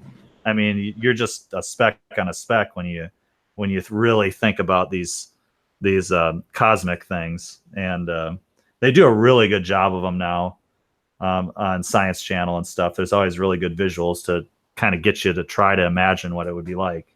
Well, there's been stuff, because I'm sure we all had to take, physics or whatever, astronomy back in high school and college. Yeah, you gotta keep in mind that was 20 years ago, and they've actually discovered a whole bunch of other things that were wrong. Even with dinosaurs, they found out like a lot of dinosaurs had feathers, and the original birds were dinosaurs. They kind of had an idea, but they found more recent stuff in China. Jupiter, they didn't think it had a core. I think it's Jupiter. Now they think it does. Yeah, I just saw that. Yeah, I just saw that episode where they talked about that. Yeah, so there's all this stuff because we've sent out a ton of satellites and they do different scanning. These are not satellites that just take a grainy picture and send a black and white image back and then they color it on National Geographic and then mail it to your house in 1984.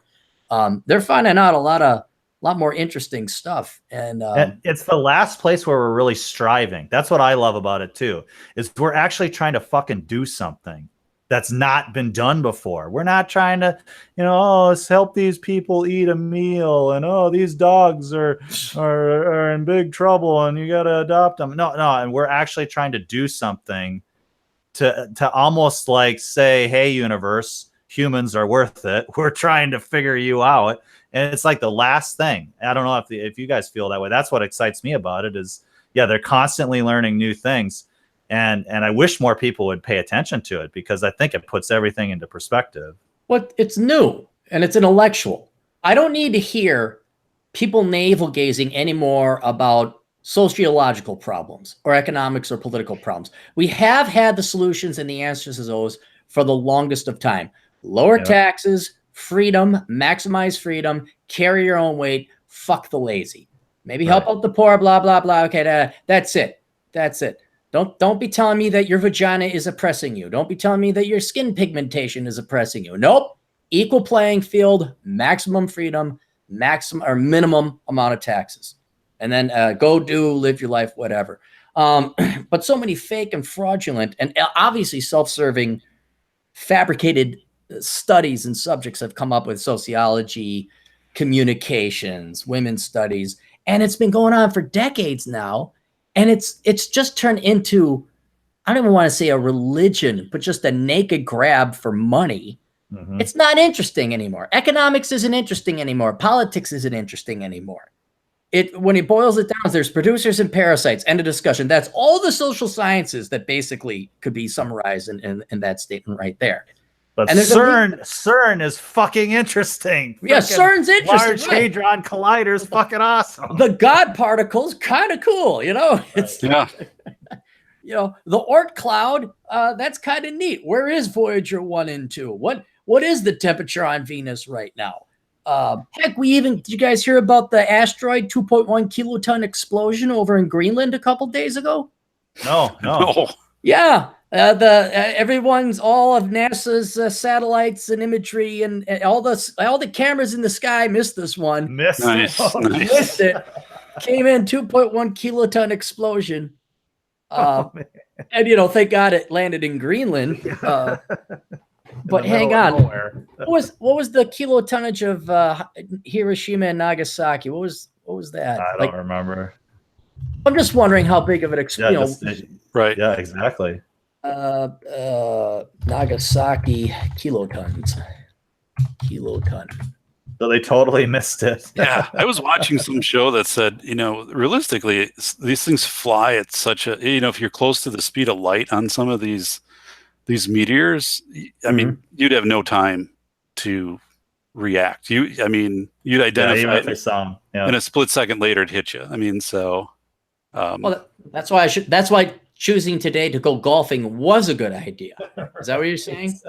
Right. Not getting worked up about Facebook fuckery and Google gangplanking. It was better that I just enjoyed my life and not worried about it.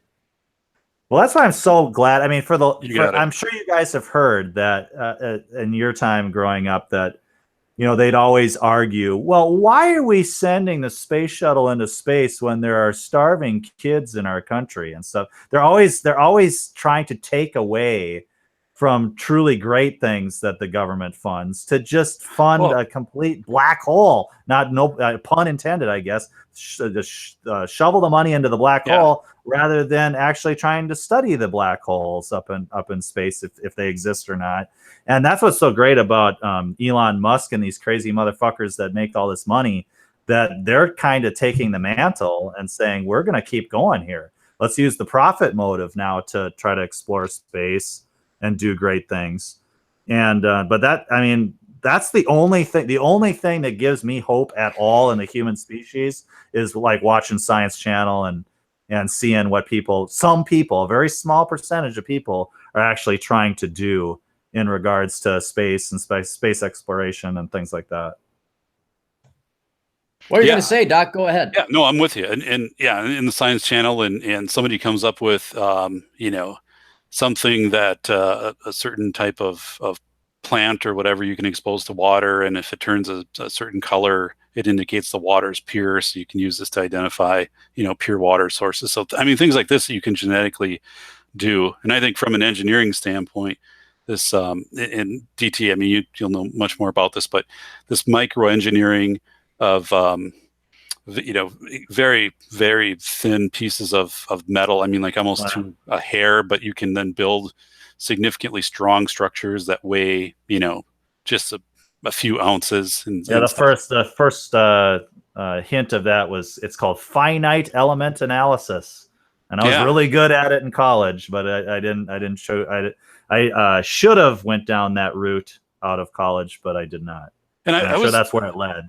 I was doing some research into the GPS system, and GPS, you know, all came out of the government, all came out of the Air Force, putting the constellation. So anytime there's 24 satellites, there's more.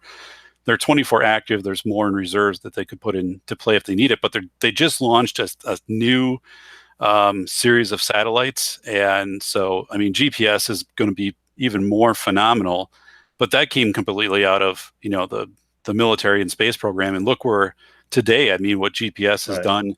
And GPS was incredibly instrumental in Hurricane Harvey and Irma, because people were using GPS links and not cellular to identify where they were at and triangulate, and then get that out through third-party software like Zello to rescuers, like the Cajun Navy Relief and stuff. So, I mean, these things are absolutely amazing.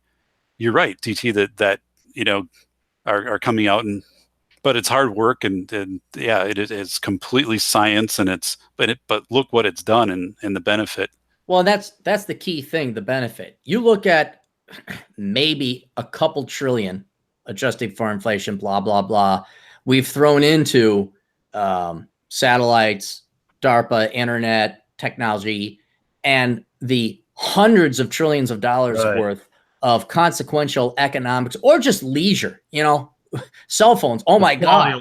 Right. Just quality of life. And then I want to know, what the fuck did we get for over $100 trillion worth that we just pissed away throwing money into parasitic human beings' mouths?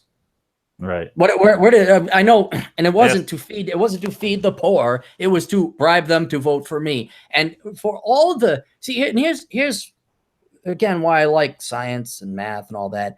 There is objective laws guiding it. There are objectives. There are goals. There are tangible things that we could do in advance that would benefit everybody. And there are goal markers that, oh, we've reached this objective. We've achieved this goal.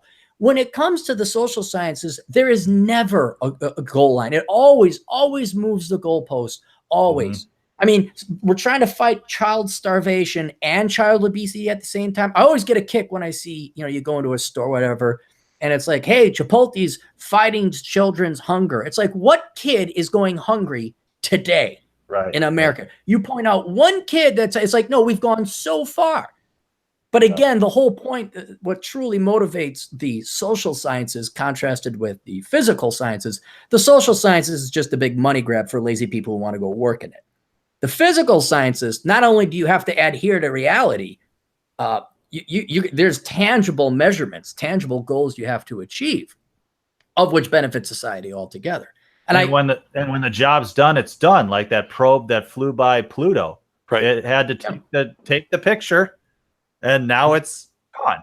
I don't know if they're going to try to maybe do some more with it, but there's like you said, there's an objective. You go find out what you want to find out. It's do or die at that moment. You know, here it is. You know, we're going to turn the camera and we hope it takes the picture and gets the shot. And it did. And there's other missions like that. The Cassini mission, I think, where and the Mars rovers, where they've lasted longer. They've gotten more life out of them than they expected, but there is an end to it. And you find out what you find out, and then it's over and you plan the next mission. Where the social sciences, There's no end. Yeah, It never ends. no, you're right. It's a race without a finish line. And I think people can't engage in that. I mean, psychologically, there has to be a termination point where then you can say, yeah, mission accomplished, and move on to the next thing. And then it creates institutional memory too. You know, you can build off of what you've done earlier in NASA. You have the objective binary information where, I mean, I know school districts who have received massive grants, you know, multi-million-dollar grants to fight generational poverty and things like this. And once the grant is expended in 3 years, a year after that, they're right back in the same situation because there is no induction plan. There's no continuation. So unless they get another grant, everything's lost. There is no institutional memory. There's no momentum.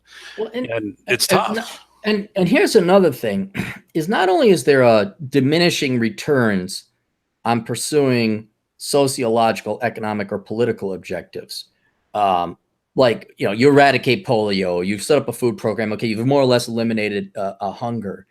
But you got to throw in tons more money to get fractionally smaller and smaller and smaller bits of success. And not only that, it becomes so petty that these new objectives become insane. I mean, for example, take a look at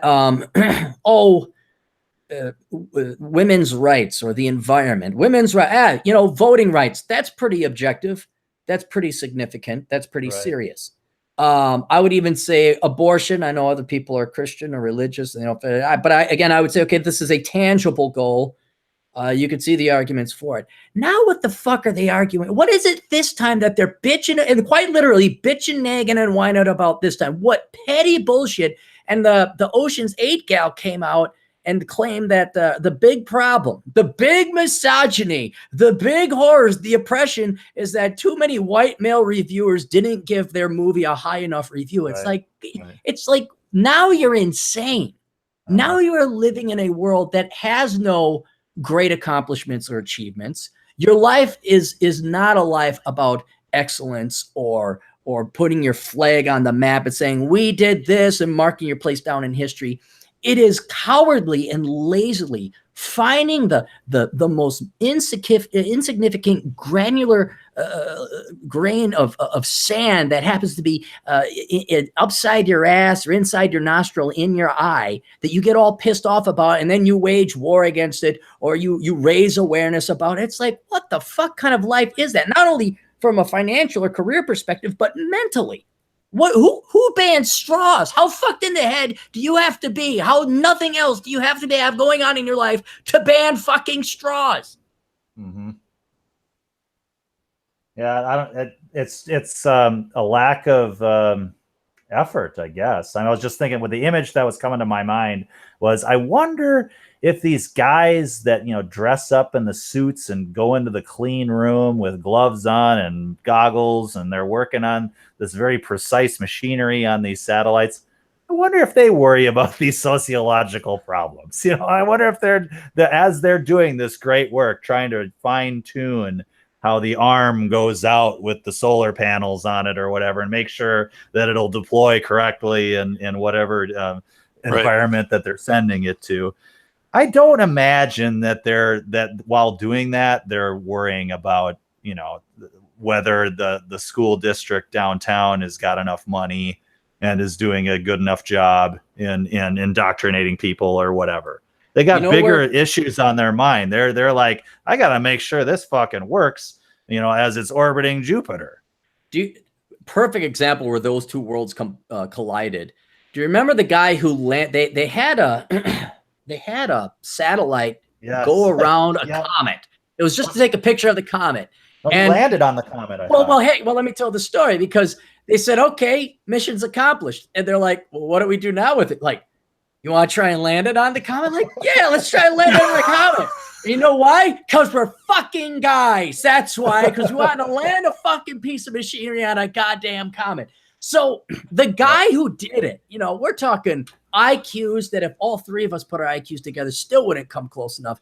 So the guy does it. He lands a freaking thing on a comet. This is not a sphere. It's gravity. It has a center of gravity, but the math involved and the skill, he lands it on a comet. Then some bint Just some little petty, insignificant human with her fucking journalism degree doesn't interview the guy about the physics or the dynamics or his background or what are the challenges or what was there any other future expectations? Did this prolong what equipment is on this machinery? Could we study more about the comet? She fucking files a complaint because he's got a 1950s Hawaiian kind of pinup girl.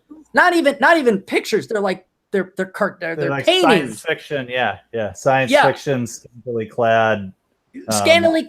Painted 1950s kind of pinup art. And again, that granular piece of sand got up in her vagina, and that's what she focused on. It's like, fuck you, you inferior piece of shit. Get the fuck out of humanity's way and go kill yourself. You are you are a not only a speed bump, you are a hemorrhoid on the highway to success that we just don't really need right now. I found the guy by typing in "comet guy with shirt," and it came up. His name's Matt Taylor, and thankfully, the in the Google search results, it actually has, because that's what I searched for. It had that, but thankfully, in his opening sentence on Wikipedia, it does not mention the shirt controversy.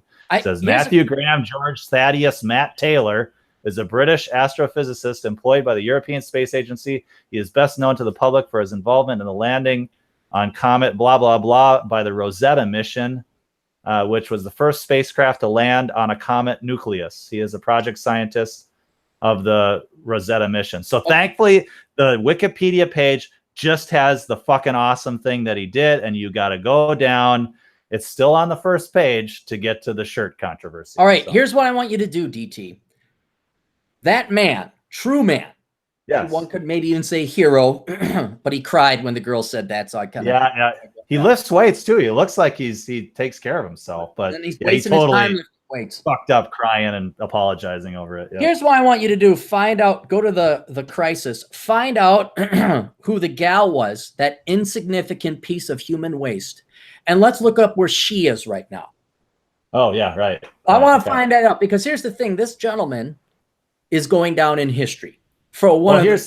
The one part of the story that you neglected to mention is that the shirt that he wore was made for him by his female friend. Right. So he was honoring his female friend by wearing this awesome shirt that she made. Now, back to doing what I was telling you to do. Yes, I'm your Captain Aaron Clary. Look up that Bent's name. Yep. And I want to compare and contrast because that guy's going down in history for a genuine accomplishment. He's currently successful. He's still with the European Space Agency. Is that correct? I think it said, yeah. Okay. Yeah. He's bought and paid for. He's going to have a great life. If he's got that taste in shirts, I think he's doing really well. I want to see where Miss Social Justice Warrior is right now. You got her name? It's because everybody freaked out over it. Are you saying there was an original person that? Yeah, there was a gal that interviewed him, the one that made him cry. Okay. Oh no, well that was after it, I think.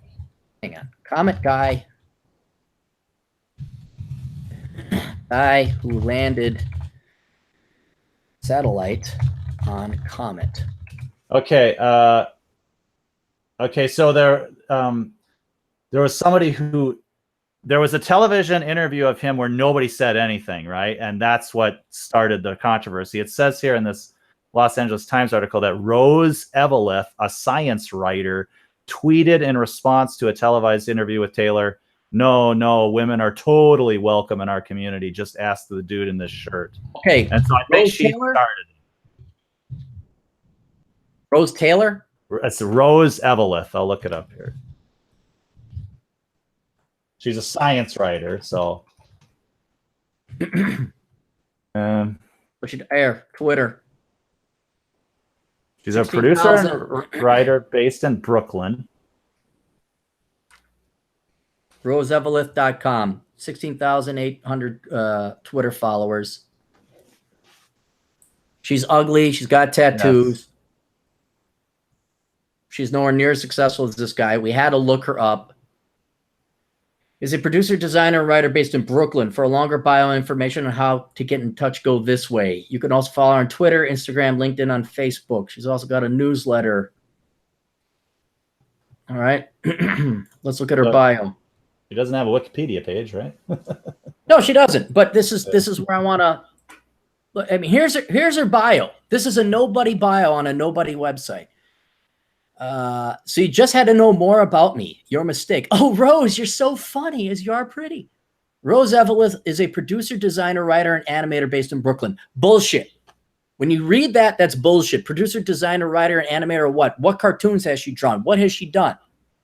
I don't believe any of these people when they say, I'm an artist, I'm a musician, right. I'm a writer, I'm a producer, I'm a playwright. Fuck you. What did you do?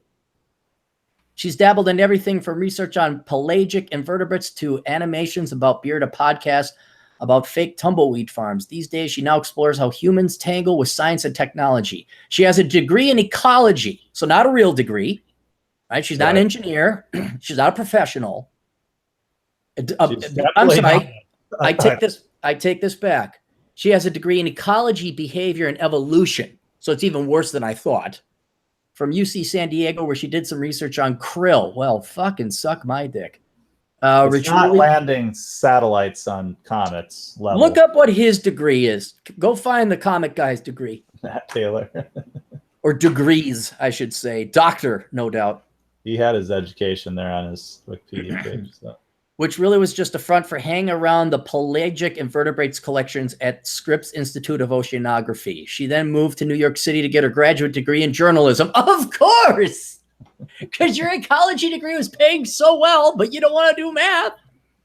At school, she edited the program's online magazine. If you still list the fact that you worked at the school's magazine, you fucking suck. You suck. Built an iPad app, interned a bunch of places, and tried not to get car-doored too many times on her bike. At NYU, she jumped right into freelancing. Gentlemen, translate that into English for me. She got fired or whatever? And no. What did you say? After NYU, she jumped right into freelancing. But she couldn't. She was unemployable. I mean, couldn't find a job. Couldn't find a job. Yeah. Yes, on purpose. Bullshit. She's been a columnist for BBC Future and Motherboard and producer of The Story Collider, the special media manager at Nautilus, a new digital magazine about science. Well, let's look at Nautilus. How new is it? Is it a lot of people? Is it Nautilus.us? Nautil.us. Issue 63. Well, that could be any. I mean, those online magazines. These are nothing. Yeah, this is right.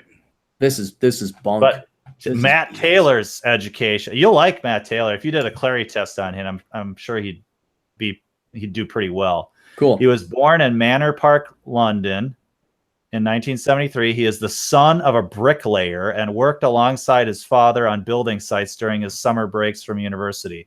He received a degree in physics from the University of Liverpool, as well as a PhD in space physics, which focused on magnetohydrodynamics modeling of astrophysical plasma in the magnetosphere from Imperial College London. So he did more than learn about dangling participles at NYU journalism school. Yes. Let me continue on with this wholly unimpressive. See, another thing, it's a long bio that she has, but she's simply listing simple singular projects she worked on, not employed X year to the other X year. This is just, I did this little bit here, this little bit there. And managing editor of Lady Bits, a place where women are smart about science. But this woman doesn't have a degree in science, and she's not smart about science. She took a bogus faux science non-STEM degree.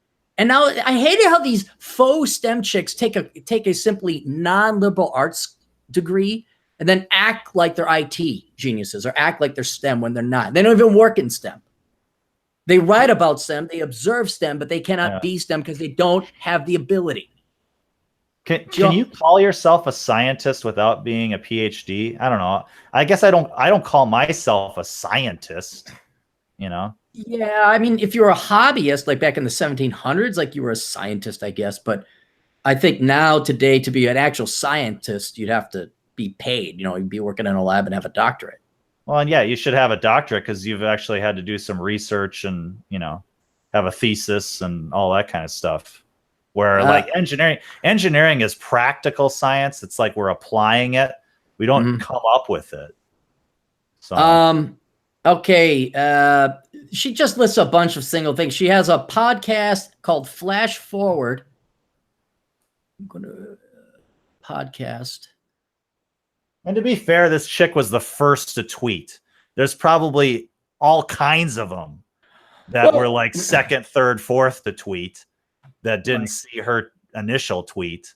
And so, you know, she's just one of the mob of people that were more concerned about his shirt than what he actually accomplished. Right. But my point is, if she, maybe she's the snowflake that caused the avalanche. I can't even find, I got a RSS feed. I got Instagram, Twitter, Flash Forward podcast has less than me. I mean, the point I'm making, this is a nobody. Right. This is a freaking nobody. And she sure as hell pales in comparison to a guy who landed a satellite on a comet. And her claim to fame is criticizing that guy. That's probably the only thing that's the only reason why we found her. Yep. That's the first thing that came up is like and you can look at her, you can see her, and you look at her, it's the thin rim glasses, a complete conformist. She's got her tattoo. She's got her fur baby. She lives in Brooklyn. You can't make it up. And in 40 years' time, when these two are on their deathbeds, their respective deathbeds, this guy will die with a huge life of accomplishments. Maybe not as notorious as landing the satellite on the comet. This gal will just be one of tens of millions, hundreds of millions of millennial feminists that just, armchair, oh my God, not with that. Or whoever started this, I can guarantee you with my entire, life's net worth that whoever started it, if it wasn't this lady, is someone equally unimpressive, equally unaccomplished, and equally common and boring and uninteresting. You'd have to pay me, well, not millions, but you have to pay me a lot. So you have to pay me for my time to have a coffee with Rose Eveleth. But I would, man, if the comic guy came into town and was going to say, I'm going to do a seminar on the guy and it costs $50, I'd pay to go see that. Right. Oh yeah. So the thing is, with his reaction where he is crying, I mean, so what have we stifled in this guy going forward for his opportunity to take risk? I don't, he's not going to do it because he's not going to go through the ringer again. So if he has an opportunity to do something, that's going to be a little bit edgy. I mean, even if he does it completely in a sport coat and whatever with a sanitized white background, whatever.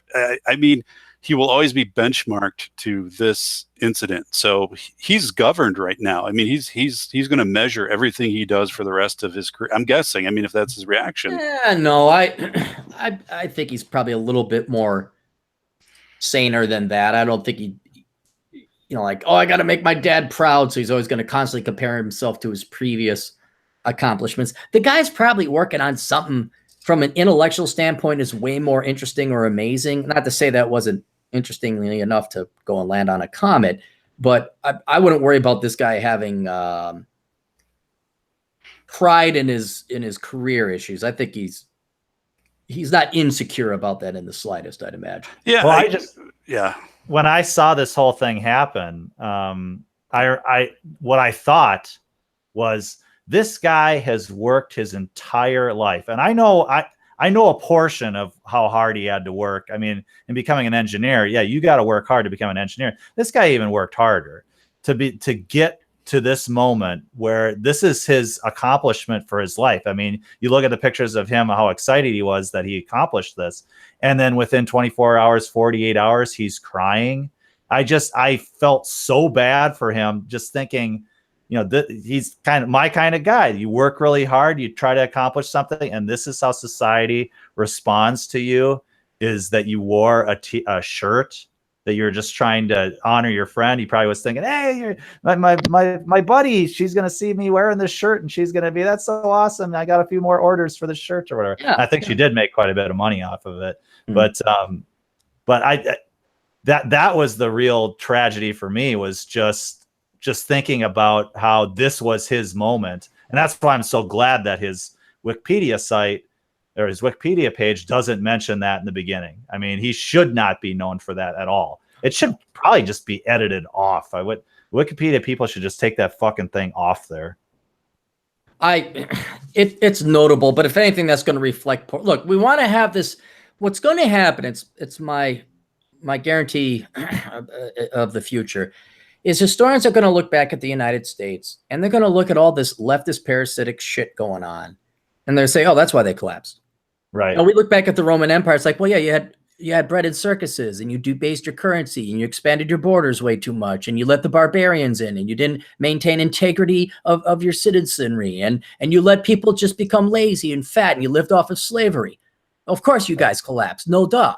And it's going to happen here in the United States. It's like you got your women to the point they're complaining. Heck, I wrote a piece here the other day. There's a complaint about blonde privilege, or a guy wearing a shirt, or you were banning straws, or you thought giving unlimited funds to lazy parasitic people who can't keep their legs shut would result in them just all of a sudden waking up and having IQs of 150 and all becoming accountants, engineers, and doctors.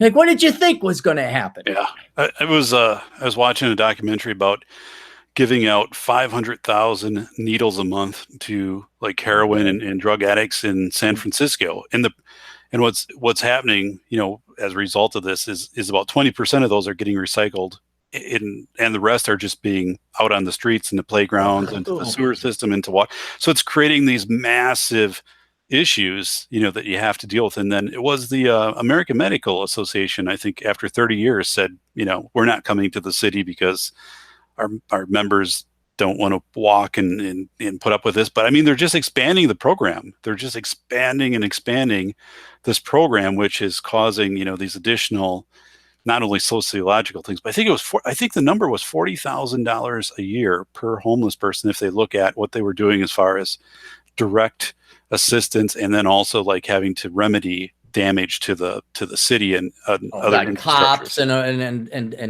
ambulance and hospital visits. I guarantee you. Yeah, ripping up bus seats and smashing out bus windows and What's the whole reason for giving them needles is to make sure they don't get AIDS. And here was the thing, DT, like and then they brought in their Department of Health, and they said, well, we've decreased a total of like 50 people who haven't. It was literally something like that off of this massive program. It was numerically, they estimated it was like we went from 83 to 33, and I'm like, holy, and I don't know if documentary whatever was questioning that too. Like, that doesn't seem like that makes a lot of sense to invest this amount of resources if this is again, the return that you're touting. You're operating from the wrong premise. It was never there to end a needle epidemic or addiction. It's to employ worthless liberal arts majors. That's what it is. This is not a crazy theory. This is not an Alex Jones theory. That's what it is. It's for these lazy, worthless people to go feel good about themselves so they don't have to work a real job.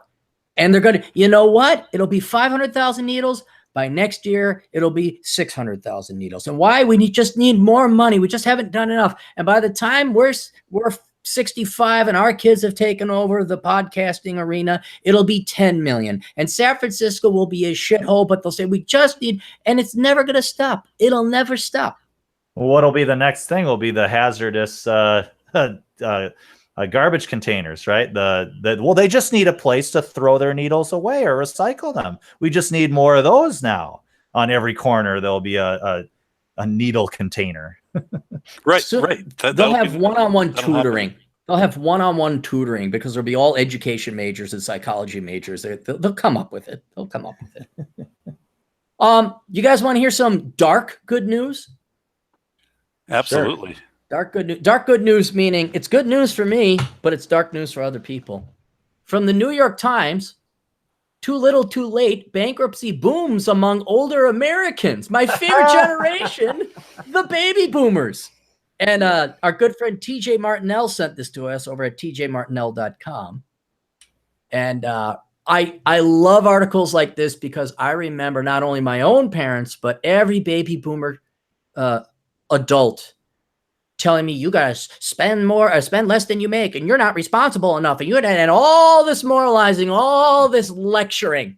And now, it's great. This is enjoy the decline moment. This is an enjoy the decline moment. This is also reason to go get any baby boomer who I don't have enough for retirement. Well, maybe you could get poor Richard's retirement. So just go ahead, pour a drink, relax, maybe light up a cigar. For a rapidly growing share of older Americans, traditional ideas about life and retirement are being upended by a dismal reality: bankruptcy. The signs of potential trouble: vanishing pensions, soaring medical expenses, inadequate savings. New York Times, you could have just said inadequate savings right there. Don't tell me this shit like, oh, it's medical expenses and I didn't know and I didn't have insurance and pension. I'm going to take this and shove it right back in your baby boomers' fucking faces. Say, you should have known better. What did you think was going to happen? Have been building for years. So you had decades to figure this out, baby boomers. Decades. Fucking 401ks came out in 1978. 3 years old. You guys couldn't have saved the money by this time? Now, new research sheds light on the scope of the problem. The rate of people 65 and older filing for bankruptcy is 3 times that what it was in 1991 when they were lecturing you about how you had to go and get a job if you wanted to drive a car. The study found, I'm sure that's percentage-wise. It's not, the rate of people. Yes, so it's 3 times higher. I mean, the economy's been booming for the past 2-3 years. I know there's the Great Recession, but you should save for a rainy day. And the same group accounts for a far greater share of all filers. Oh, that's too bad. Driving the surge, the study suggests, is a 3-decade shift of financial risk from government and employers to individuals who are bearing an ever greater responsibility for their own financial well-being as the Social Security safety net shrinks. What do you mean a 3-decade shift risking from the government to employers, government and employers to individuals who are bearing an ever greater responsibility for their own financial well-being? You mean they have to be responsible for their own financial well-being? Beforehand, it was the government and employers that were responsible for you? I just love this article so much because these baby boomers are the epitome of the child generation. They never grew the fuck up, but they had the arrogance and cockiness to lecture us. And now the millennials are going to blow them out of the water in terms of the most childish generation. Just haven't gotten there yet. But I just, people always ask, why do you hate the baby boomers? This is just throw this on top of the heap. Throw this on top of the heap. The transfer has come in the form of, among other things, longer waits for full Social Security benefits, the replacement of employer-provided pensions with 401k savings. Well, did you contribute? And more out-of-pocket spending on health care. Well, you guys voted in Obamacare. How do you not? How do they not have it with Obamacare? Right. Is that even true, though? The retirement age for Social Security has not gone up. It has not gone up. It scales up, but according to life expectancy. So you should have the same amount of working percent. You should have the percentage of your working life should be the same to support you during your non-working life. And these assholes, these fucking assholes that dare complain about healthcare costs are the ones that decide to ram up tuition costs, ram up housing costs. I mean, the costs are different. Oh my God, healthcare costs. Like, yeah, but you didn't have to pay jack fuck all shit for tuition. And your degree actually meant something back in 1971. And this healthcare is awesome and is keeping you alive. You should be thankful for it. I mean, it's so much better now. Yeah. Oh, I ate a lot, I want a new this. I need a new heart. Or you young people need to die so you could donate your organs to me. Declining incomes, whether in retirement or leading up to it, compound the challenge. Well, too bad for you. I guess recessions happen. Cheryl McLeod. See, now we tell the personal story about a personal fuck up. We talk about a loser here. Cheryl McLeod. I'm going to guess the New York Times, when they talk about Cheryl McLeod, are going to skip over or really gloss over a couple major questions and flaws and decisions Cheryl's made back in her "Come on, baby, like my fire" days. Cheryl McLeod of Las Vegas filed for bankruptcy in January after struggling to keep up with her mortgage payment and other expenses. Why? DT, the man? I'm sorry, DT? Doc? Yeah. What do you already have a question about with her mortgage at 70? Why she's even got one? Why do you have one? Should have been, yeah. Should have been paid off long ago. And then how big is your house? Right. I am 70. Downsized yet. Yeah. Did you downsize? I need to keep my house. I like my house. Yeah. I'm 70 and I'm working for less money than I ever did in my life, she said. This life stuff happens. Not in fucking Vegas. Do not see. Oh, God, I hate these liars. I live in Vegas during the winter. There is a labor shortage. You can't find competent staff to show up and serve on time. And the staff that they do have is working so much because they're all short-staffed. This woman could have walked out and found another job like that. Guarantee she sat there watching her daytime soap operas, or perhaps Dallas, maybe Game of Thrones. Maybe even the game of the nice chair. Yes. As the study for the Consumer Bankruptcy Project explains, older people whose finances are precarious have fewer places to turn. When the cost of aging are offloaded onto a population that simply does not have access to adequate resources, something has to give, the study says. And older Americans turn to what little is left of the social safety net, bankruptcy court. You can manage okay until there's a little stumble, said Deborah Thorne, an associate professor of sociology. I try finance, lady. I don't trust a word Deborah Thorne says because sociology isn't a real degree. And an author of the study, it doesn't even take a big thing. Yeah, lady, I don't believe you. I don't believe anyone who worked in academia her entire life knows the first thing about personal finance.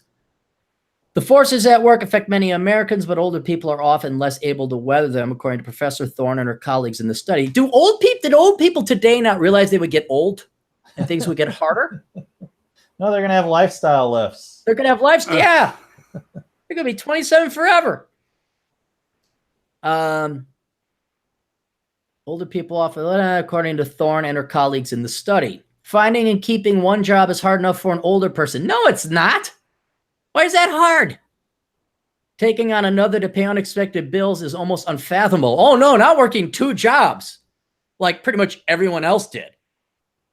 Not 2 jobs. Whoa. Bankruptcy can offer a fresh start for people who need one, but for older Americans, it is too little, too late, the study says. By the time they file, their wealth has vanished, and they simply do not have enough years to get back on their feet. I guess you're going to go live in a ditch. Guess you're going to go. What was your song, Cappy? Oh, what was it? That's an oldie but goodie. That's a long time ago. You put music. Da, da, da, da, da, da. Yeah, I put it to music. We got to find that. Where was it? Like there's an old nursing home for you or it was really good. I can't remember. I used to be able to sing it, but it's been too long. Go fuck yourself in a nursing home or something like that. Oh, it was like, don't shed me no baby boomer tears or something like that. It was, oh, well, maybe we can find it. The data gathered by the researchers is stark. But February 2013 and November 2016, there were 3.6 bankruptcy filers per 1,000 people, 65 to 74. In 1991, there was 1.2. Well, maybe you should have saved up the money. The jump is pronounced, although the actual number of people was relatively small, about 100,000. Signaled there were many more people in financial distress. People who show up in bankruptcy are always the tip of the iceberg, law professor said. The next generation nearing retirement age is also filing for bankruptcy in greater numbers, and the average age of filers is rising, the study found. I'm looking for another story. All they did is cite Mrs. McLeod, or Miss McLeod. There's another. This is so thin, you know. Gentlemen, what else does this tell you about Miss McLeod? Ms.? Yeah. She's not a Mrs.? She's not a Mrs. Sometimes that's just to be polite, though. Sometimes they do that. Even if a chick is married, you won't say Mrs. Yeah, but there also is no mention of a husband or death. I'm just going to assume that she is single. And I know this is presumptuous of me. It's prejudice and stereotyping, but I'm going to guess Miss McLeod, being from the baby boomer generation, at one time had a husband and had to get divorced because it was the cool and fashionable thing to do, right? Probably. How much you want to bet she has kids? You don't know that. Yes, we do. Miss McLeod said she had managed to get by for a while after separating from her husband several years ago. There it is. There it is. Oh, the cynicism always pays off, guys. It always. And you does. didn't read ahead there. You acted Nope. literally the next sentence. Just the next sentence. Nope, I'm not joking, guys. You didn't bullshit us there. Nope.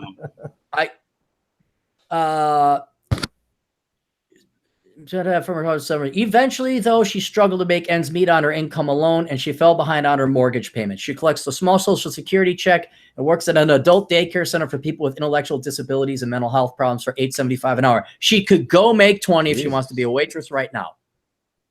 Why would you want to do that for only $8 an hour? Well, I mean, it's sort of nice of her to do that, but well, she's also dumb and lazy. I guarantee you, she's too lazy to go apply for another job. Here's another thing. How much you want to bet at that hourly rate she qualifies for a bunch of other government benefits that she's failing to mention right here? Sure, guaranteed. absolutely. Yeah. Absolutely.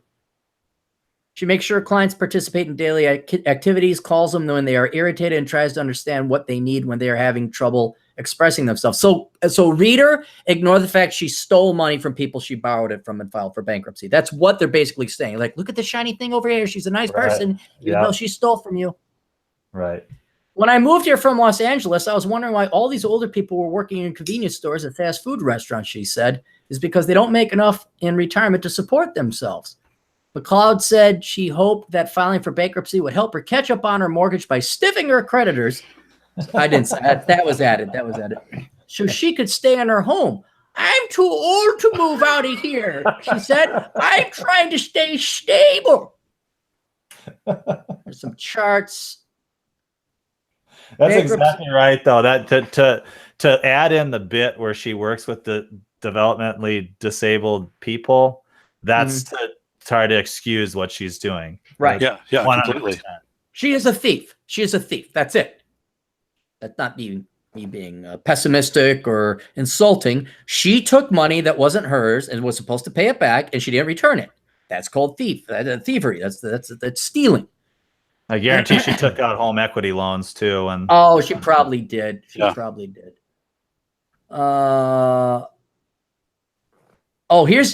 Here's what's great, because the baby boomers did such a great job raising their children.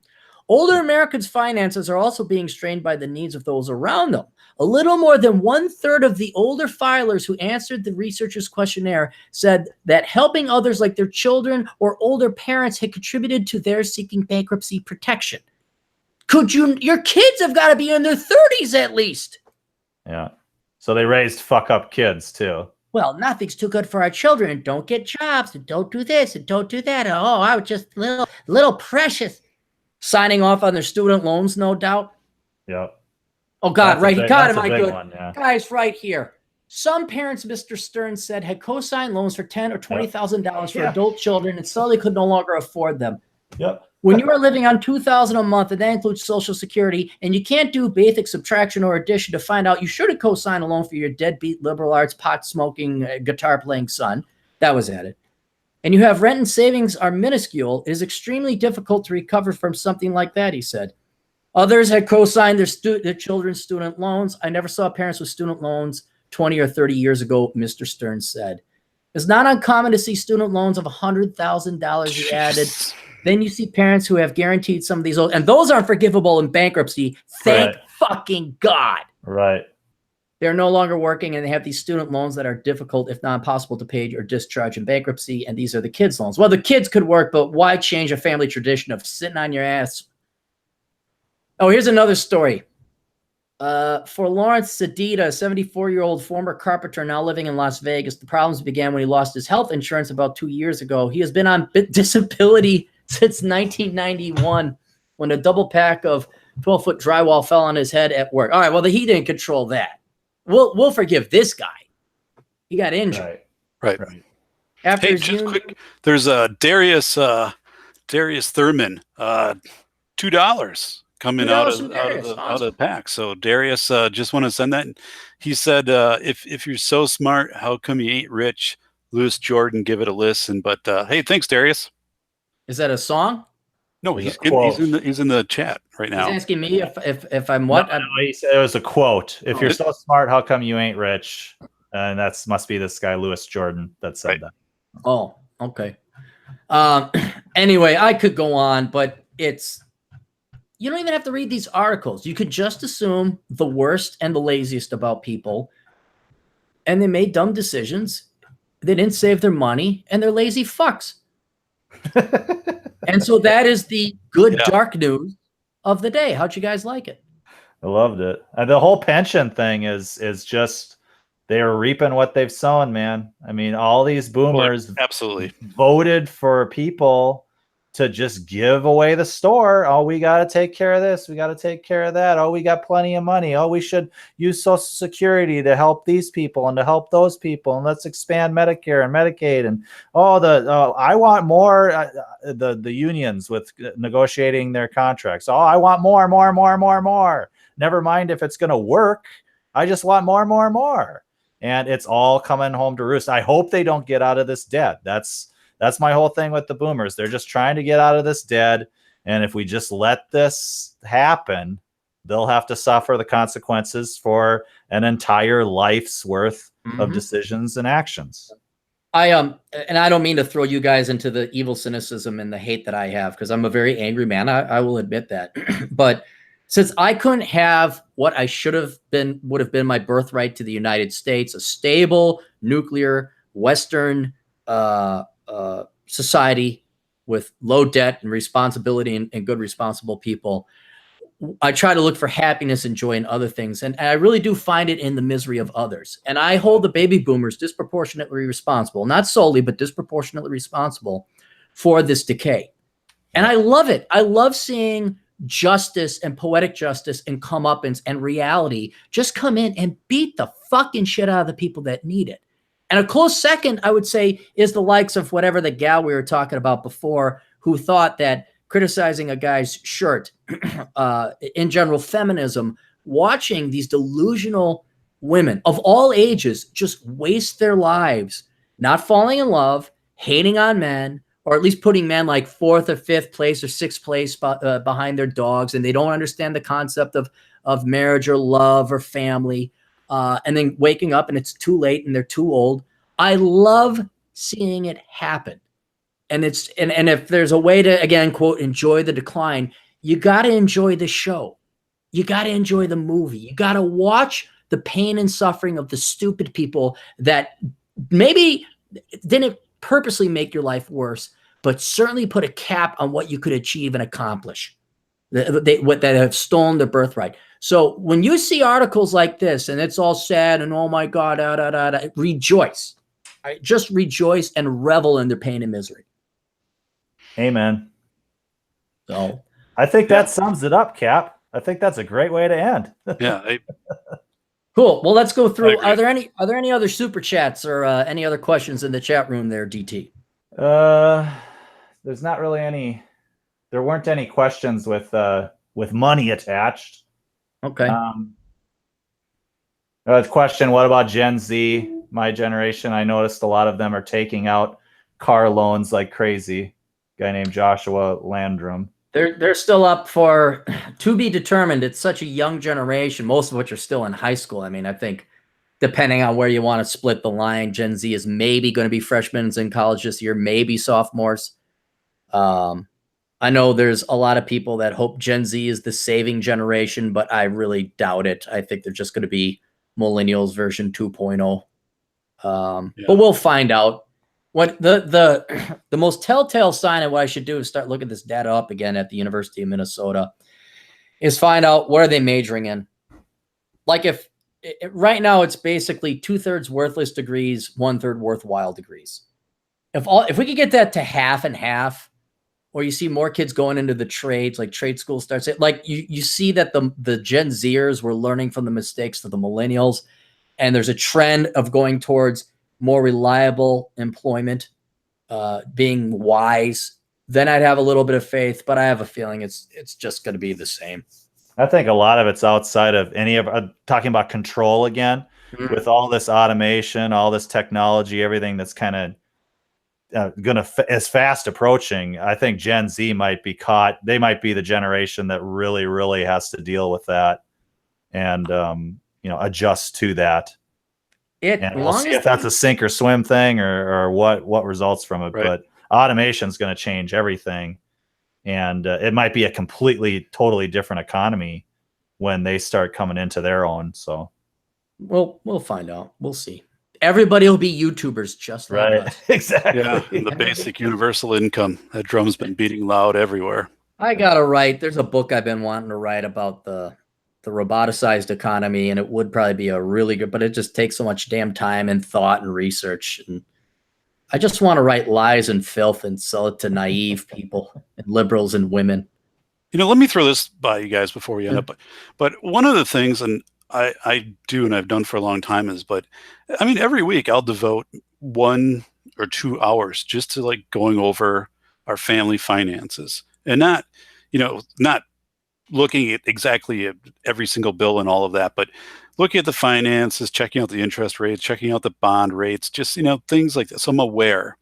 And, one of the things we did today, actually, we did a family outing about an hour from here, and that's actually where one of the banks is that we do some banking with. And the family outing started with, I stopped at the bank, had a number of transactions that I wanted to get done to move into some things that I'd shifted in the bond market to more favorable.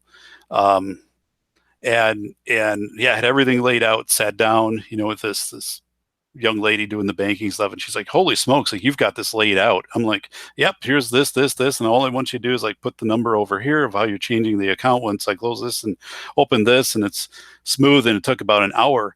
But I talk to my friends, I talk to anybody, they consider finance as outsourced, and this was, this is a Gen X. It was the person running the pension, it was the company, it was Social Security, government, but nobody takes responsibility. And I'm like, my God, it is, I just think it is, we go on vacation in Door County. My daughters, take so much money with them that they've accrued through birthdays and whatever.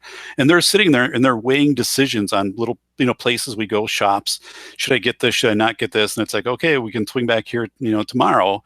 If you want to give it a day to think about it. Yeah, I'll think about it, because, then I'll have so much left and whatever. But I'm like, it just, and we don't teach this. Nobody teaches this. And if they do, it's a sham.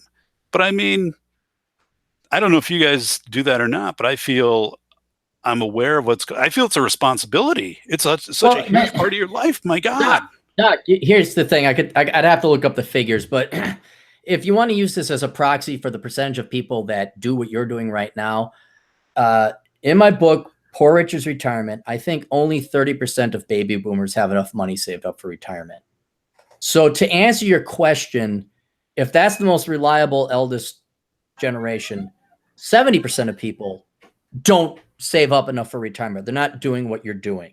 There was another article that came out a while ago, something like half the people don't even have $1,000 in the checking account.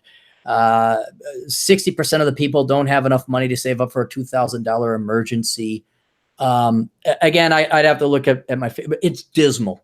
It's absolutely atrocious and dismal how few people actually take their finances seriously. And to give you even a worse, I'll give you 2 stories about the classes that in 6 days I no longer have to teach.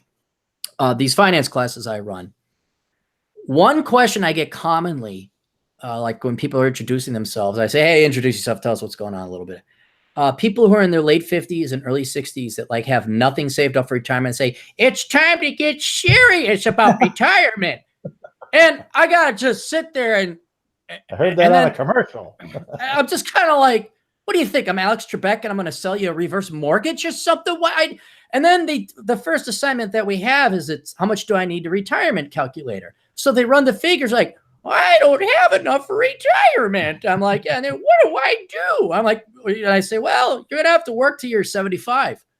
And that's fine because there's other benefits that come with it. Like you get to talk to people and a lot of it's my personal opinion, very few people can retire.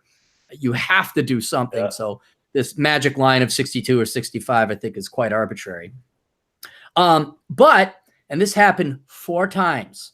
Not 9 times, 9 times, 9 times.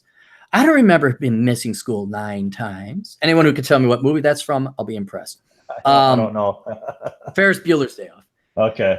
This happened 4 times in my 19 years of teaching. People had an IRA or a 401k account. In 3, I think, of those instances for over a decade, for decades and change. Guess what they didn't do with the money?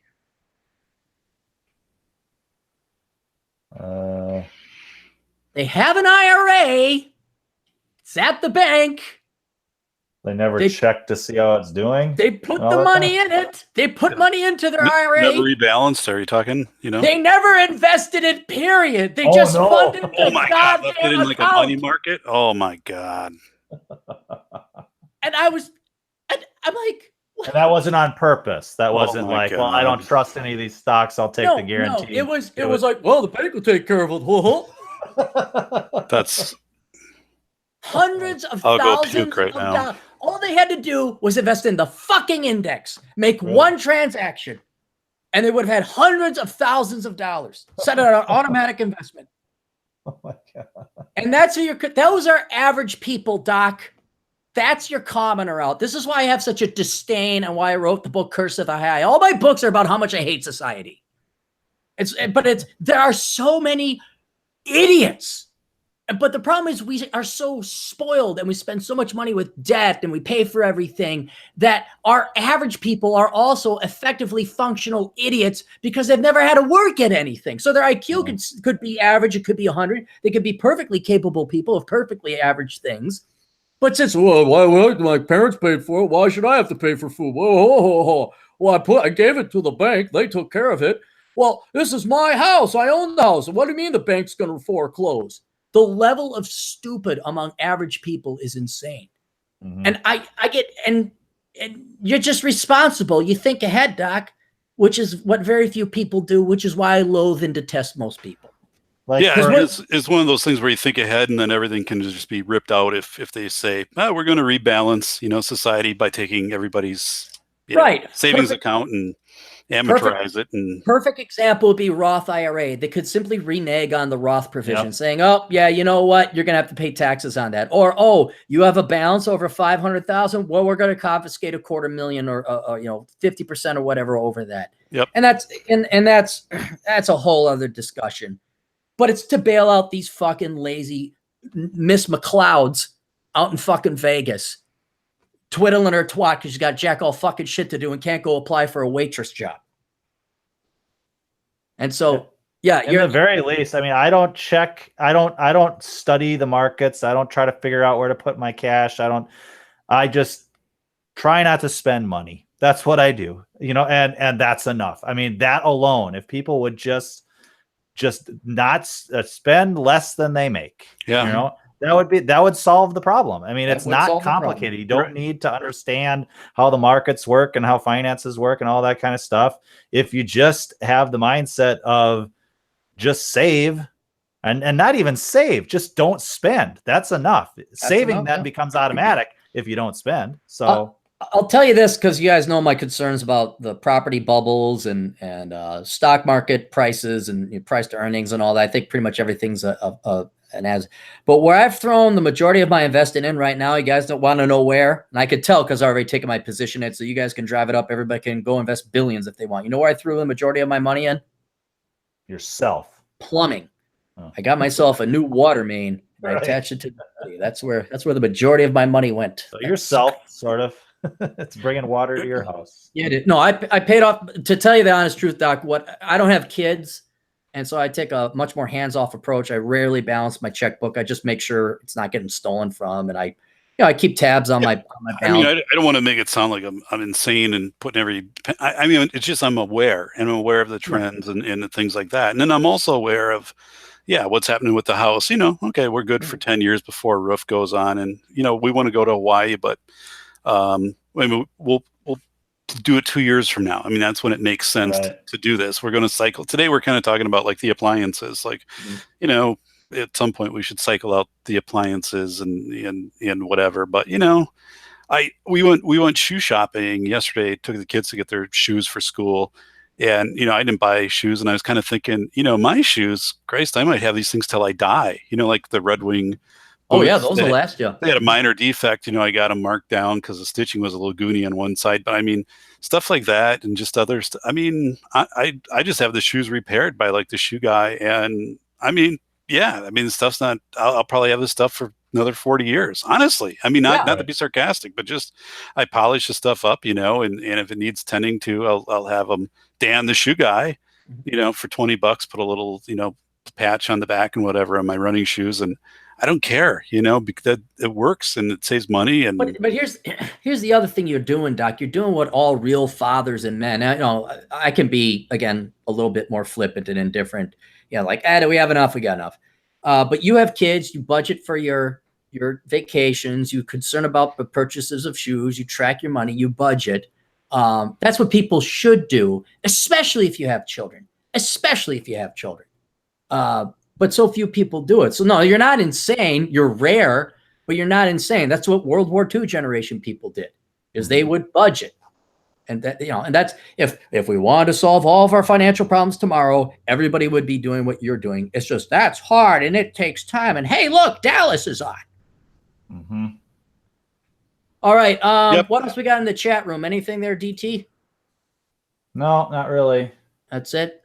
Yeah. Oh, good. Okay. So final stuff here. Where'd my notes go? Oh, everybody go like the video if you're tuned in and you're on YouTube watching now. Go ahead, like the video. Yeah, I'm going to like it right now. You got to like it right now. I'm going to like it. See that? That's how easy it is. I just like the video, peeps. Awesome. Thanks, DT. You're a swell guy. And then also remember, if you just tuned in, the super chats are up and running. So you can go ahead and donate. If you'd also like to donate in other ways that cost you money, we have Patreon and PayPal. You can go to olderbrother.com/donate. The 3 ways to help out are there, 2 of which cost you money and you don't get anything in return. The third one gets you something in return. There's Patreon. You can go directly there, patreon.com/Aaron Cleary. I don't know what the PayPal link is. You're going to have to go to olderbrother.com/donate and find out what the link is there. But you can also go to the Amazon affiliate program, also located at olderbrother.com/donate. You're not even donating, because what happens is if you click on that link and buy all your Amazon affiliate purchases through there, I get a 7% cut and it doesn't cost you anything. So do not go to Amazon.com. Go to olderbrother.com/donate. Click on the Amazon banner. It takes you right to Amazon's page and buy until your heart's content. And I think that's it. Doc, tell everybody where you're at. Sure. Check out safetyphd.com.